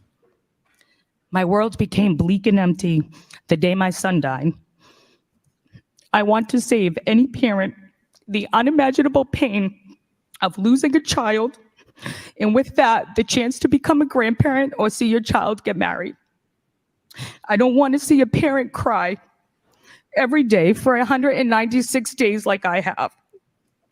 Had there been more education and regulations around kratom, maybe my son would be alive today and I wouldn't have to visit him at his gravesite. And as a grieving mother, I implore the city to please consider placing a ban on kratom so another family doesn't ever have to lose a loved one to this product. If anyone would like more information on kratom, you can visit that Kratom Danger Awareness website on Facebook. Oh, yeah. Or there will be a Kratom Awareness booth at Old Home Day in Drake on September 7th. Thank you for your time. Yeah, I'm sure you'll find Councilor science Kitchia. there. Yeah. Thank you, Vice Mayor. I want to first thank Mrs. Truville for coming out tonight and taking on the tough conversation that she just shared with all of us, it's never easy. You can tell I don't know anything about banning a substance or kratom or anything like this by the motion that I filed, because I was unaware until Aaron Gendron and I spoke to the health director, Lisa Golden, about that our health board actually has the power to ban it within our city limits, and is taking that up on next Wednesday. So one thing I would ask that this council would do is just take a vote, a voice vote in favor of banning it within our limits. But when you look at Pawtuckaville and you look within some of the areas like Megan's house, in that area, the schools, you're seeing signs of more and more of this popping up, actually trying to retail it out. This is about money. That's all it's about. You know, it's about somebody making a profit. And, you know, when you look at the statistics, as Mrs. Truville outlined, you can see where it's coming from. And here's some findings. It says companies sell kratom without I know. dosing instructions, a list of ingredients, or sometimes any labels at all, leaving customers to determine product safety on their own. Vendors often brag about the strength of their kratom. Marketing powders and liquid shots is powerful, most potent and long-lasting. Yet the majority of products tested by the Times, that's who wrote this article, failed to disclose their intensity on the labels. One packet of pills was so enhanced, a scientist compared it to a lethal morphine. That's 9 in 10 708. people who died had a substance in their system that could be harmful when mixed with kratom, including common medications used to treat anxiety or depression. Makers of prescriptions and over-the-counter drugs must notify consumers about the potential dangers of combining their products with other substances. The kratom industry does not have this issue or warning labels on their product. I'd like to amend my motion because I didn't understand that the health board was the one who actually could do it within our limits. Isn't warning labels only when it's like some federal thing? So the federal government puts a warning label on something? Yeah. I've It's seen. regulated. It keeps like, talking my about the kratom- whole warning label thing. My kratom has warnings on it. Mine does too. And that's a Mine does voluntary too. thing. That's a voluntary Yeah. thing that vendors and manufacturers can do. And I applaud them for putting stuff like that on there. We are seeing more and more things like that on there. But the way he's talking about that, that's more of like a federal level thing. Exactly. But it's like they don't got no warning labels on Snickers. No. Not to eat that shit because it might give you diabetes, you know, whatever the Snickers do. But I'm just saying, Might cause Timmy to blow up 300 fucking pounds. yeah. They don't Craig, have- nobody knew that this hearing was happening. Nobody knew. I don't know Nope. how you know. Like I Yeah, said, there was no It's warning. obvious how they knew. How they, you Yeah, know. how did Yeah, somebody KDA know? obviously alerted the KDA, or they brought this to Yep. the person who's bringing this up. So there's definitely an inside thing here we're watching, and so there was nobody from the AKA, right? They were not aware of this, right? So this is what's happening. Nobody's being made aware except the people who are against. So isn't this a democracy where we're supposed to be able to have a say in things? That's not what's happening here. Now, is Lowell, that's like a suburb, right? Somewhere. Where is I that? guess suburb Boston. Let me look it up. I mean, this is scary stuff that goes on. And this is not proper government in action here at all. So his initial bill was to just ban the sale of it in their city, but it's going to turn into, because he didn't know that the Board of Health there had the power to ban it statewide. So now they're going to vote to ban it statewide, and they will be meeting next Wednesday. So it's a they'll be suburb heard. of Boston. It's a suburb of Boston. All right, well, let's keep watching this. This is just incredibly frustrating. We still have a ways to go. We still got a little bit left. Let me pull it back up. So I would like to amend my motion, Mr. Clerk, to read, request the city manager in the health department send a letter to the city's state delegation asking that they file a bill banning kratom statewide. Oh, Jesus. Any, Because of one second- seltzer second by product. Councilor Mercia, thank you. Any other questions? Thank you. Yes, ma'am. that was so moving, so moving. Here's a I Beetlejuice had a lady. lesson today. I never heard of that word in my life. And just imagine any one of us having a child or a loved one, a relative, or a friend that went out and just innocently bought a power drink and that contained that and they died. Does this woman know how many lives she's going to save? We should act on this. That's the opposite. How many lives are not going to be saved? In KC, your comment I just put up on the screen, I can't imagine with you living right outside of Boston, how terrified you are as If you with can, this. Casey, show up to the hearing that's happening next Wednesday at 6 p.m. Yeah. Board of Health. This Beetlejuice lady, man, I swear, because More lives will be lost. They're not saving more- lives with this. that's why I posted up that T-shirt that that Misty's merch made for Laura actually at this time last year. Banning kratom to save a life will take a life. I don't know if that's exactly how it said, but Yeah. that's why I kept posting. It will up take those- more lives than what it saves. Yeah. 100%. 10x, 20x, it'd be a lot. And they're not even thinking about like those of us with the chronic pain. When you think about, okay, this could save somebody in active addiction, and it's amazing how much kratom helps people in active addiction.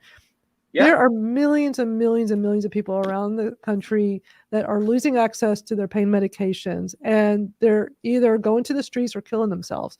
Yep. Yeah. And for anybody to deny that, you're like living in a cave, and it's only getting worse. I mean, this was bad 5 years ago when my doctor got scared and stopped writing prescriptions and I couldn't get access. It is way worse now. And y'all are going to cause so many people on your high horse. You're causing so many people to go. This is what you all, KDA and others in that area of what y'all are doing. Y'all don't even think about the lives y'all are harming. Millions of people that will be harmed with chronic pain and those in active addiction by doing this.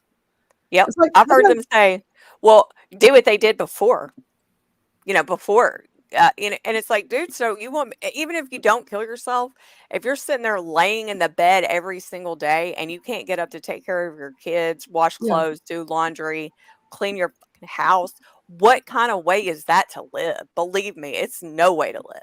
Yeah. It's no way to live. Yeah. Shame on those people. Shame on all. Yeah, absolutely. I'm not going to go back on my slow suicide route that I was on. That's what I'm saying. Yeah, and I don't want to either. No, I don't want to get back into all that. So for For them to 11 sit there and years. say, do what these people need to do, what they did before Oxycontin. I've seen that said, but I have seen several of them KDA people say, let them do what they did before they, come on, dude. And then That's ridiculous. they say if it's medicine to them, then it should be supervised by a doctor. No, Yeah. that's the beauty of kratom. Whole leaf powder. Mhm. We are no longer somebody's retirement money. Yeah. Nope. And believe me, Because they'll you're come. comfortable. No, go ahead. I was gonna say, just because you're comfortable to go to your bereavement groups, your therapy sessions, to go get your little anti-anxiety popping pill having ass motherfuckers, just because you're so conditioned to do that, we broke free from all that. Yep. Oh, Nick, you've been missing Because a lot. Go ahead. Grief was the reason why. Grief and trauma was the reason why I was trapped in active addiction for 11 years. I found my 35-year-old brother dead. He had beer in his system. Did I go and blame the fucking beer company? No. Because he had the hypertensive cardiovascular disease shit. Yeah. The fuck out of here. It just bothers me so bad. Like, even if you did go, I mean, again, people are getting taken off of their pain medicine. So what are they supposed to do? Right. Yeah. Like, you're literally telling people just to either, give up, Yeah. and you don't give a shit about them. Not Or only go to the them, streets. but you don't give a shit about the kids that they're raising. You don't give a shit about everybody around them that it's affecting. None of that. Their option would probably be, pop some Tylenol or ibuprofen. Those And- have been known to cause liver. Well, first of all, to that, I would tell them, shut the fuck up, you know, because no. Pretty First of- much. First of all, I already take a lot of Tylenol for just in addition, but what gives them the right to sit here and try to justify like how I live my life and the pain I have and how I should deal with it as a grown adult? They couldn't handle the kind of shit Oh that my we've been God, they through. couldn't Not last for an nothing. hour in any of our shoes with our chronic pain. And believe me, there will come a day when they have some kind of chronic pain because as you get older, you're going to have something. And there's going to come a day and you just wait and you're going to be like, man, I should have tried that Kratom, that holy powder they talk about, because look at how active they are and all the things they do. Dude, that Tylenol. Oh, Nick, you were the one that commented on my TikTok yesterday about getting kicked out of there. Oh my God. So Jordan came across the screenshot of, of someone talking about the gynecologist was saying that people are injecting Kratom. Oh yeah. Wow. It's like you don't inject it. God. So crazy. Fuck? If anybody just got here more recently, first of all, we've been going live for 2 hours and 44 minutes. That's very typical of us. I think we're going to break the 3 hours because we still got a little bit more left of this this video we're watching. We still got like 8 more minutes and we keep stopping. So what we're watching right now for anybody that just got here is Lowell, Massachusetts, which is a suburb of Boston, is banning Kratom. And we're watching the city council meeting they did this past, what did I say that was? I think it was Tuesday or Wednesday. Let me see, the 27th. So that was Tuesday. So we're watching this and reacting as anybody would expect we would to the craziness that's coming out of them. Yeah, it's just a bunch of KDA people that got this whole thing done, and a bunch of anti people just barging up in with here no warning Yeah. to the public, to the AKA, to anybody else, so that they could be there too. So Nobody to tell apparently, our side of the story. this has all been hijacked, so they could, force their agenda on the poor people of Lowell, Massachusetts, and want a state ban. And by the way, this is recorded. As soon as we're done here, anybody that's come late to this, you can watch the replay. And believe me, this has been a very spicy couple hours we've had. But let's finish watching this because I'm definitely eager to see how this all plays out. Immediately, that is very, very dangerous, very, very important. And shame on the people that manufacture this for money. Shame on you. That creates people to die. That's a shame. And my heart is broken for this family. It's just horrendous. So thank you for having the courage to come forward. How about they let us come up there and cry about how amazing Kratom has been and have our family members cry about how much they've seen how this plant helps us? Is that going to pull on their heartstrings? It's not. Probably not. Probably not. Because they don't care. They don't care. It's like that ticket. It's like they got a ticket. You know what I mean? Yeah. I don't know. I mean, I hate talking about that, the whole, losing your kid thing. But when you use that shit to your advantage all the time, that's just wrong on so many levels. Weaponized grief. Yes. Yes. That's how they set the tone of this whole meeting by starting it off with a goddamn story from Iowa that's one fucking Egypt away from Massachusetts. That's how they set the tone for this whole meeting. Yep. Yeah. Nothing to do with Massachusetts at all. And by the way, the links to all these videos we're watching will be over in my YouTube description a little later today. So Kratom Stories Podcast YouTube, one of the many places we're live right now. The replay will be available there. And I always go get all the links to all of these videos we've watched today. And I'll put them in there if anybody wants to share this or watch it again later. So yeah, let's keep going. This one's like hard to watch. Oh, what I know, it took a lot of for you to get here to say this and relive this horrible tragedy. But I'm 100% in favor of doing anything this council can do to make that happen so that nobody else has to go through this devastating loss. Thank you. Thank you. Councilor Robinson. Thank you. What about our loved ones that we lost before we knew about Kratom? First, I'd like to. You know what I mean? I cry about that. Yes. Well said, Venus. Offer my condolences to the family. thank you for finding the strength to bring this forward and to our attention. Thank the maker of the motion. I think This comes off like, I mean, that lady, they still have the camera. Whoever's operating the camera, not only is it bad audio for this, but the camera is terrible.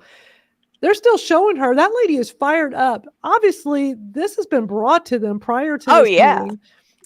And that they've already been like brainwashed into this whole narrative. I mean, do you see how she's just sitting there, just seething? Yep. Yeah. It's like, what the hell? This is crazy. And thankfully, the maker of the motion has amended it to request to work with the state delegation for a statewide ban. My question is, in the meantime, would we be able to at least do something in case it takes the state a little bit of time? Would we be able to do something on a local level to push a ban temporarily until that's enacted in this community? Vice Mayor Yem, on Wednesday, next Wednesday, not this Wednesday, the following Wednesday, the health board, Lisa Golden is here. If she could come to the mic and just speak for 1 minute and answer some of Council Robinson's stuff. But I mean, the FDA doesn't have anything to do with it. So I think Health Director Golden can answer some of those questions while she's here. But next Wednesday, I believe they have the opportunity. Thank you. Ms. Golden? Don't Thank you, go Vice after Chair. the members. Thank you, Council. Craig. So yes, we will take this up next Wednesday as the health board, and they will vote to ban it or put it in only the vape stores. But I think it will go to a public hearing, and with what they're hearing, I believe that they would put it as a ban. And then there will be, based on the ordinance, it will have consequences. So what we would put is the same thing as selling to a minor, and those fines would be, the first offense would be a $1,000 fine. The second offense would be a $2,000 fine. The third offense would be a $5,000 fine. At the same time, they would lose the right to sell tobacco products for, like, I believe it's 3 days, 7 days, and 30 days if they happen to be a tobacco store.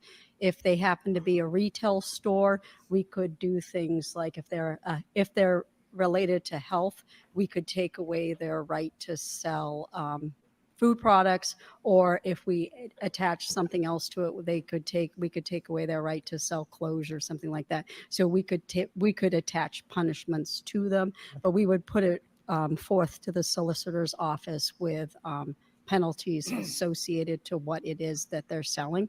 But in talking to Councilor Gitcher, I had put it forward to put it to a state ban because there are 7 states that have bans on this. Wrong. This is something that has been, we have a tobacco compliance officer, and this is something that we had been talking about because, like the speaker, thank you so much for bringing this up and educating people on this. This is something that has been talked about since 2016, and people are losing their lives with this, and people are selling it. And No, they're if you look not. on Amazon, people are selling books on how to take this. So and how to take it misinformed. right, for anxiety, for seizure disorders, and different things. And as a medical professional, you take medications related to those things. You shouldn't be mixing different things like supplements or herbal things with those things. Those are the first things you should be telling your medical professional when you're seeing them. You shouldn't be adding these things. I tell my medical professional, my primary Me too. care doctor knows that I take Kratom, plus It's written on my list. plus my 3 other prescriptions. Mm-hmm. Mine's right on my He medication sees how list. it's helping me. Man, this shit just pisses me off. Along with them, it's just dangerous with it. So we can add things to the ordinance along with that. So at the meeting next week, people can come and speak at 6 o'clock on the 4th on Wednesday here in the mayor's reception room. If anybody would. Misty, is the AKA go into this on Wednesday? I've alerted them. I haven't heard back. Like I said, I don't know if they're still in Indonesia or if they're on their way back. I don't know. Yeah. I have a don't know. feeling there's going to be a lot of anti people up there. Well, we need Just saying. as many pro-Kratom people there as possible. This I is am trying to get the word out. I've shared it on all my social medias. If you live in Massachusetts, go to this fucking hearing. yeah, because they want to go past just locally. They want the whole state ban. You heard what they were entire saying. state.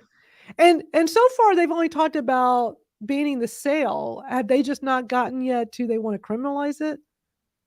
Because isn't this the one that they wanted? It started off as banning the sale. Now they want it banned in the entire state.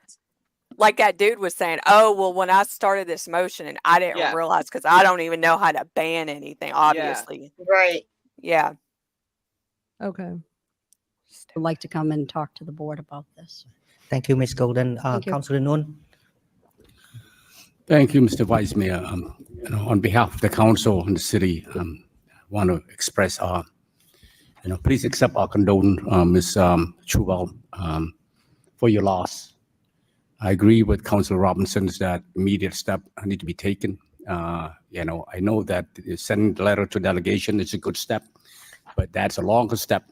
So glad to hear that the health director, Lisa Golden, that step will be taken after the next the Board of Health meeting to try to ban it while working with the state delegation to work in the long-term process on this, because we need to take immediate step to address this issue. Thank you. So they don't see any proof, no science, no nothing, but they see somebody crying. Immediate steps because of one. Story. Yeah. And is that death local? When that lady came up, is that a local in Lowell? She's in Draycott, wherever Draycott's at. So she's not in this community, but she's in Massachusetts. Yeah. I don't understand. How does this make sense? Well, just like that Florida lady went up to in Illinois, you know what I'm saying, to testify at their hearing. I mean, but how is this like they're making this like this is a citywide emergency? Yeah. Who has died in their community? And if it was one death, well, just like I said at the beginning of this live stream hours ago, what about all the mosquito deaths? It was on national news. Yep. 100 to 200 people die every year from mosquito bites. What about the emergency? It's like what the forehead? Yeah, the boarhead's beef thing, boarhead's meat. I mean, that's it. Yeah. They keep saying the death toll is climbing on that. Yeah. There's a lot of states now. It's like, what the fuck, man? Things kill people. That's life. It's not pleasant. Vending machines. It's not pleasant. Vending machines kill yes, people. Yes, vending machines kill people. I'm probably yelling. I hope I don't upset my neighbors. I can hear myself yelling. I'm so upset. I'm so fired It's up. so frustrating, though. I mean, it's so frustrating. It is. I gotta tone it down. My neighbors probably go, "What the fuck is she doing?" So if I got up to my city council meeting and said that my child choked on a Twinkie, and I got up there and said we got to ban Twinkies, is that okay?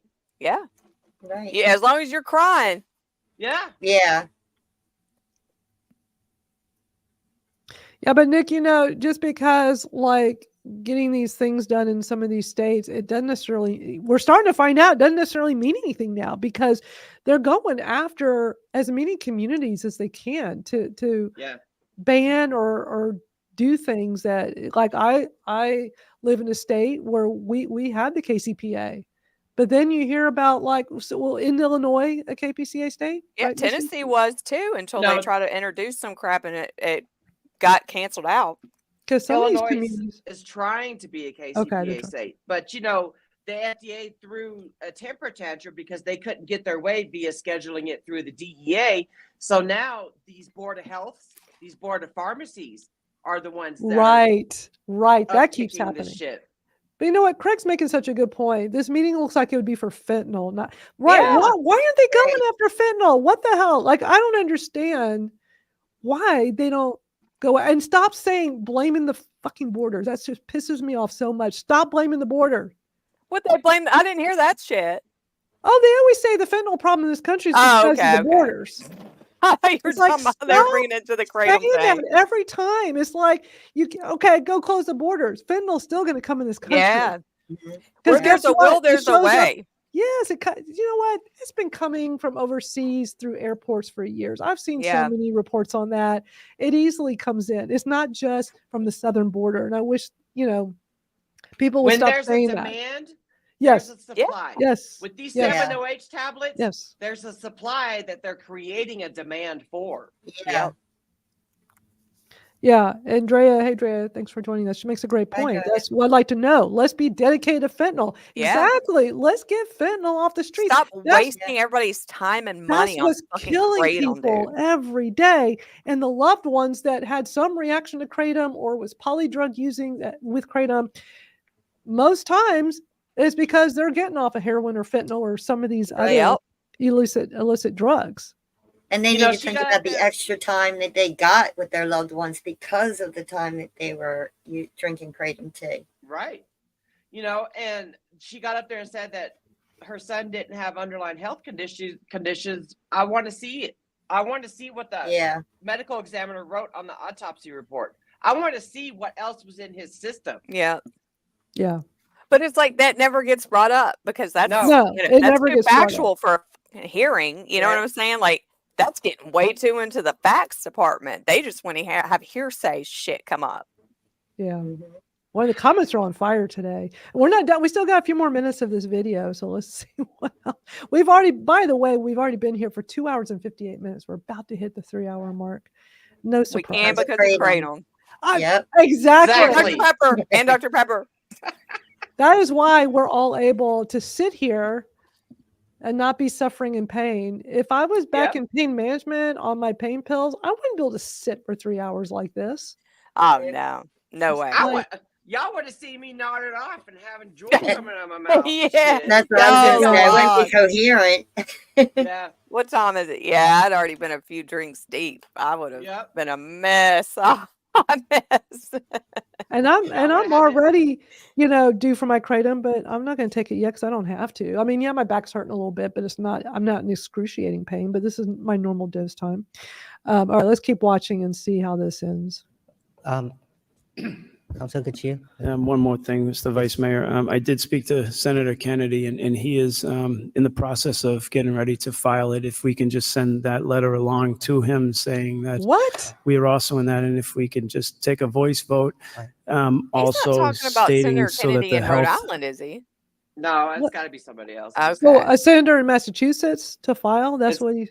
It's got to be. And he was probably sitting there texting him back and forth. Y'all need to hit up Senator officials Kennedy board in would Rhode have Island. Our stance on banning it altogether, because some people are saying 21 and over should be able to. A life is a life, and as Holly had said, Tyrell was over 21. So I do think that we altogether have to ban this in the city to try to help people. Thank you, Councilor. Councilor Valencia. And they should be pretty much Thank you banning very much, everything Mr. in the Vice smoke Mayor. shops and the liquor stores. First of all, I'd like to offer condolences. Say it again, Venus. What? I said if they're talking about things that are just in the liquor stores and the smoke shops that can kill people, they should be banning everything. Yeah. You know what? A life is a life. Hold up. A life is a life. What the about our life? Exactly. Well, Kelly says it great. A life's a life when it fits their agenda and nowhere else. I mean, and that's What what's about happening here. What about all the other thousands of lives that are being saved by Kratom that had no idea that this hearing happened? Yeah. Yeah. Now, I wonder how many people live in that community that consume kratom. Okay, it's another dinosaur turd. It's State Senator Ed Kennedy. Oh, gosh. But the reason he's trying to get this done so quickly is so nobody knows about it to stop it. Yeah, exactly. Yeah. That's Yeah. exactly what's happening. Yeah. All right, let's keep going. It's hard to watch this without stopping so much because it's just, but we're almost done. We got about a minute and a half left. To Mrs. Truville and her family, and thank her immensely for coming in tonight and more or less educating this body, because it's new to many of us, if not all of us. So thank you. Because very it's not much. a problem. But from my experiences, marketers, retailers, dealers, street dealers have become very innovative over the years in their bidding, as to make something deadly and lethal as this into something that looks so innocent. Oh, As we geez. saw the can, this substance comes in alcohol-free, caffeine-free, sugar-free. He makes it sound like you drink one can of this, you're going to Right. die. That's what he's basically saying. Like they're just out there trying to plot. There's street dealers out here plotting how to fucking market Kratom. Oh, Get out of yeah. here. God. Standing out on their corner with their little coolers. Gosh. Oh my God. If he drank one of those, he'd probably feel good. Oh yeah, he wouldn't be going home later on that night to slam his damn cognac. The wine. Him and his Well, this reminds me of that one in Illinois where the kratom vendor that said was pointing like, "Well, you sir came to my kratom store. Yeah. You had some kratom Drinking the brownies. punch, the kratom brownies and the punch. Remember, like they Nothing didn't happened to you. Y'all didn't go home and hallucinate, They know, didn't and they're all realize they just were like, oh, consuming it. shit. And they weren't coming back banging down the doors trying to get in to get more. Yeah. Yeah. Because when he pointed out that one guy, that older guy on the right side, that guy shut up fast. 'Cause he's like, oh shit, I didn't realize I tried kratom. It was fine. It didn't do anything. Man, but this guy is so misinformed, talking as if one of these seltzers is so potent it's going to kill you. So they're like really spreading some terrible misinformation here. Okay. On the street, we see fentanyl pills designed to look at Skittles. Okay, with happy faces on them, designed to look innocent. So go after that. We need to do everything we can to combat this. And as Mrs. Trubo alluded to, Congress in 2016, as well as the FDA, may have failed to do their job, but we're not going to fail to do ours. So it starts with supporting this motion this evening, But they are and getting failing. a substance ban as fast as humanly possible. Oh my God. Thank you, Mr. Mayor. Councilor Kitchia, you want us to do a roll call vote or just a voice vote will be fine? I think a roll call vote on both is important to do, just so that we can have that in the record. Thank you. Mr. Clerk, roll call, please. Council Robinson. Yes. Mayor Rourke. Council Scott. Yes. Vice Chair Yem. Yes. Council Belanger. Yes. Council Chow. Council Dakota. Yes. Council Getchia. Yes. Council Janess. Yes. Council Mercia. Yes. Council Noon. Yes. 10 years. Mr. Mayor. Are we back to the? That's Mayor. it. Damn, they're just so misinformed, these people. That's just some crazy It's sad. It's sad. It is. It is. It really is. Because like I said, they set the tone of that hearing with playing the Iowa news story, and then you got the little grandpa father up there that's tearing up at the end, and then they start hearing the grieving mom, with the grieving goggles on.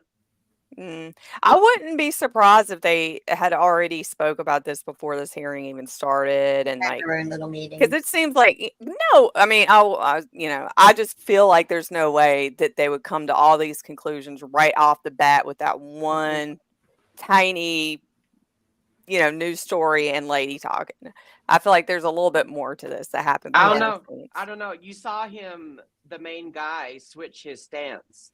True. True. It's just Where- I don't know. It's scary. It is scary. And Mike lives in Massachusetts. This is his state. Yeah. Is he going to the meeting next week? He's gonna try. He's gonna try. Casey says, I wrote a brief anonymous message to Councilman Robertson, one of the people who spoke. I'm not certain if it will make any headway. Doesn't hurt though. It No, I doesn't mean hurt. every voice matters. It doesn't hurt, but you got to be respectful and don't go all Yeah. psychotic and find their fucking phone number and call them in the middle of the night type of shit. Yeah, that's because that kind of stuff makes us all look bad. And the other thing you can do, well, I know I should know this, but in Delaware, we're having the primaries up until September. Find out who these people's opponents are. You know what I mean? Go talk to them about Kratom before they'll hopefully get in there to replace these people that don't know what they're talking about. So, and some of them are just going to be gone, moving on. So find out if there's going to be somebody that'll be taking their place and get in there and talk to them first. Yeah, because they're more receptive when they're running for office, and they want to hear they're from a lot they more want to hear from the people and know Yeah. what your issues are, so that they've got things your to, vote. they want ammunition, and so it's so smart, Venus, that you do that. Craig is asking, would that California bill that was shelved prohibit me from getting Kratom?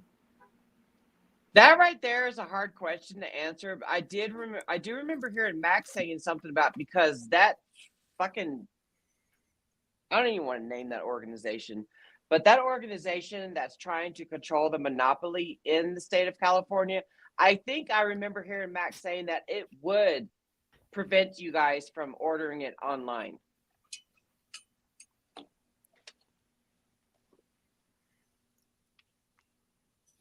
my fucking horny ass cat's getting on my nerves. Oh shit, dude! I'm telling you, a cat in heat is nothing fun. This is bad. This is it's horrible. Casey said I explained the difference between extracts and loose leaf. The danger that will put people in. Thank you for doing that. Thank you. Well, thank you so much for being here and hanging out. Those are all the videos we wanted to watch. We watched a lot. We've been at this for over 3 hours, just like last week. Yeah. Mm-hmm. And if somebody's just now catching it, dude, check it out. Check that McCurdy video out from earlier in this episode about 7-H. Very informative episode, or a very informative section of our. It really was. It really was. Kelly says there needs to be a whole campaign showing their residents how easy it is to do something under their noses. Exactly. You know what, Casey? Yeah. Casey, you could reach out to like news reporters out there and let them know that this was done behind the scenes. Yeah. Yeah. Because they're supposed to do public notice. Yeah. Yeah. Go report a news. What they call that? Report a news tip. Oh, news tip. Yeah. The tip line. Like they all have a tip line. Yeah, because this was done like very underhanded. There was no public. Where was the public announcement? Don't know. It was obvious those council members were already made aware of everything ahead of time based on how they acted. And they had one speaker from the KDA. And that was it? Yeah. That's all. That's all she wrote. Yeah. And that's what they base their opinions on. Craig says, next week, please more positive videos. I know I just feel just like, we watched so much negative stuff today. Man, I'm sorry, y'all. But I mean, at least we started off positive with Laura Romney. And it was so great that she was able to pop in and chat with us. That was, if y'all missed that, y'all be sure to catch the replay because we always start off positive here, always, because look, we show the good, the bad, and the ugly. Sometimes there's more ugly than we want to watch, but it's important for us to watch and talk about it. That's why we do this. But we did start off with Laura Romney, who is this week's the new episode of the Kratom Stories podcast. Her episode's amazing. She's in Utah, and she helped get that very first KCPA, Kratom Protection Consumer Act, passed. The very first state was Utah. And it's just an amazing story of her very severe chronic pain, how Kratom helped. She tells amazing stories in the podcast about what did y'all think of her very first advocacy before Kratom advocacy? Oh, I love that. Was that just I don't know if I want to give it away if people haven't heard it yet, but she's a huge advocate in the Kratom community, but her advocacy started with something first. And it's so crazy when she talks about it. I mean, should we mention or no? I don't know. Like, is it okay? I think it's too much of a spoiler. I mean, she was looking for pain relief, And she's in Utah, which, is a very conservative state. Yeah. She heard about like advocacy coming together for cannabis industry. Yeah.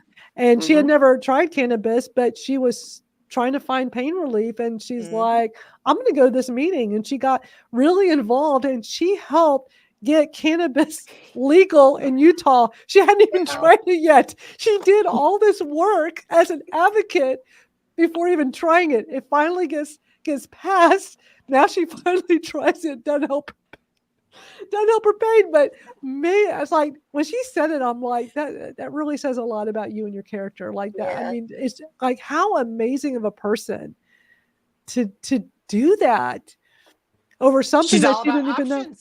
Yeah, exactly.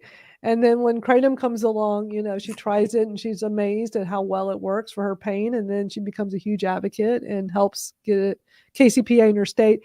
And then one of the other things that I played when we first started off with her on this show, I played a couple of clips from the podcast. And one of them, the clips I played was how go into pain management.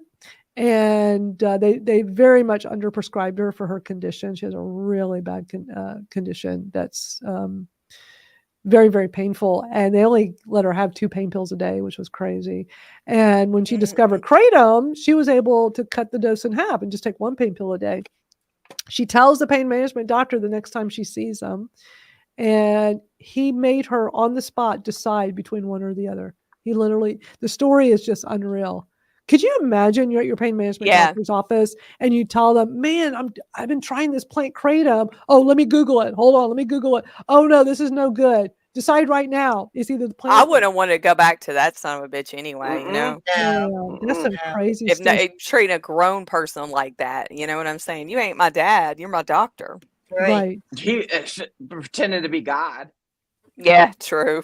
Yeah. God complex. Yeah. Crazy story. So y'all got to hear that episode if you haven't heard it yet. You can listen the podcast, Kratom Stories Podcast. You can go to the website, kratomstoriespodcast.com. You can listen to it on Apple Podcasts, on Spotify. It's also on YouTube. You can listen to it pretty much anywhere. It's quite an episode. And that was episode 41. We've got 41 episodes of the podcast. I'm just so wowed by that. Wait till y'all hear next week. I did something a little different. I had Misty interview me. I thought That's that'd going to be fun. so fun. It's good. We had a good time doing that. And then as we mentioned it 3 hours ago when we first started this live stream, we actually recorded an episode of the four of us as the Kratom Gals for the podcast. That'll come out in a few weeks. It only took us 3 hours to do it, but we did it because of Kratom. Yeah, And here we are on Kratom. our live stream, 3 hours into our live stream today. Do y'all realize we did yesterday, the four of us hung out online for 5 hours because it was 3 hours of trying to record in StreamYard here, and then 2 hours right after doing TikTok Live. And then here we are the next day, not even Doing it 24 hours again. later, and Yeah. we're sitting here doing over 3 hours. This is all because of Kratom. I would have never been able to have done all this without Kratom. No. I'd be And we laid don't up get in the paid. bed. We don't No. get paid to do this, y'all. This is all our time, energy, and effort for the passion. Yeah. Passion Yeah. of the plant. We're all very passionate about it. But this has been so much fun watching all these videos today and getting all fired up. But we need to be fired up because this is so important. Yes. So important. And let people know about what's happening in Massachusetts because this is crazy. And if you think it can't happen to you, it can happen to any of us at any time. Yep. At any time. Yeah. So be vigilant and keep an eye out for things. But thank you all so much for being here.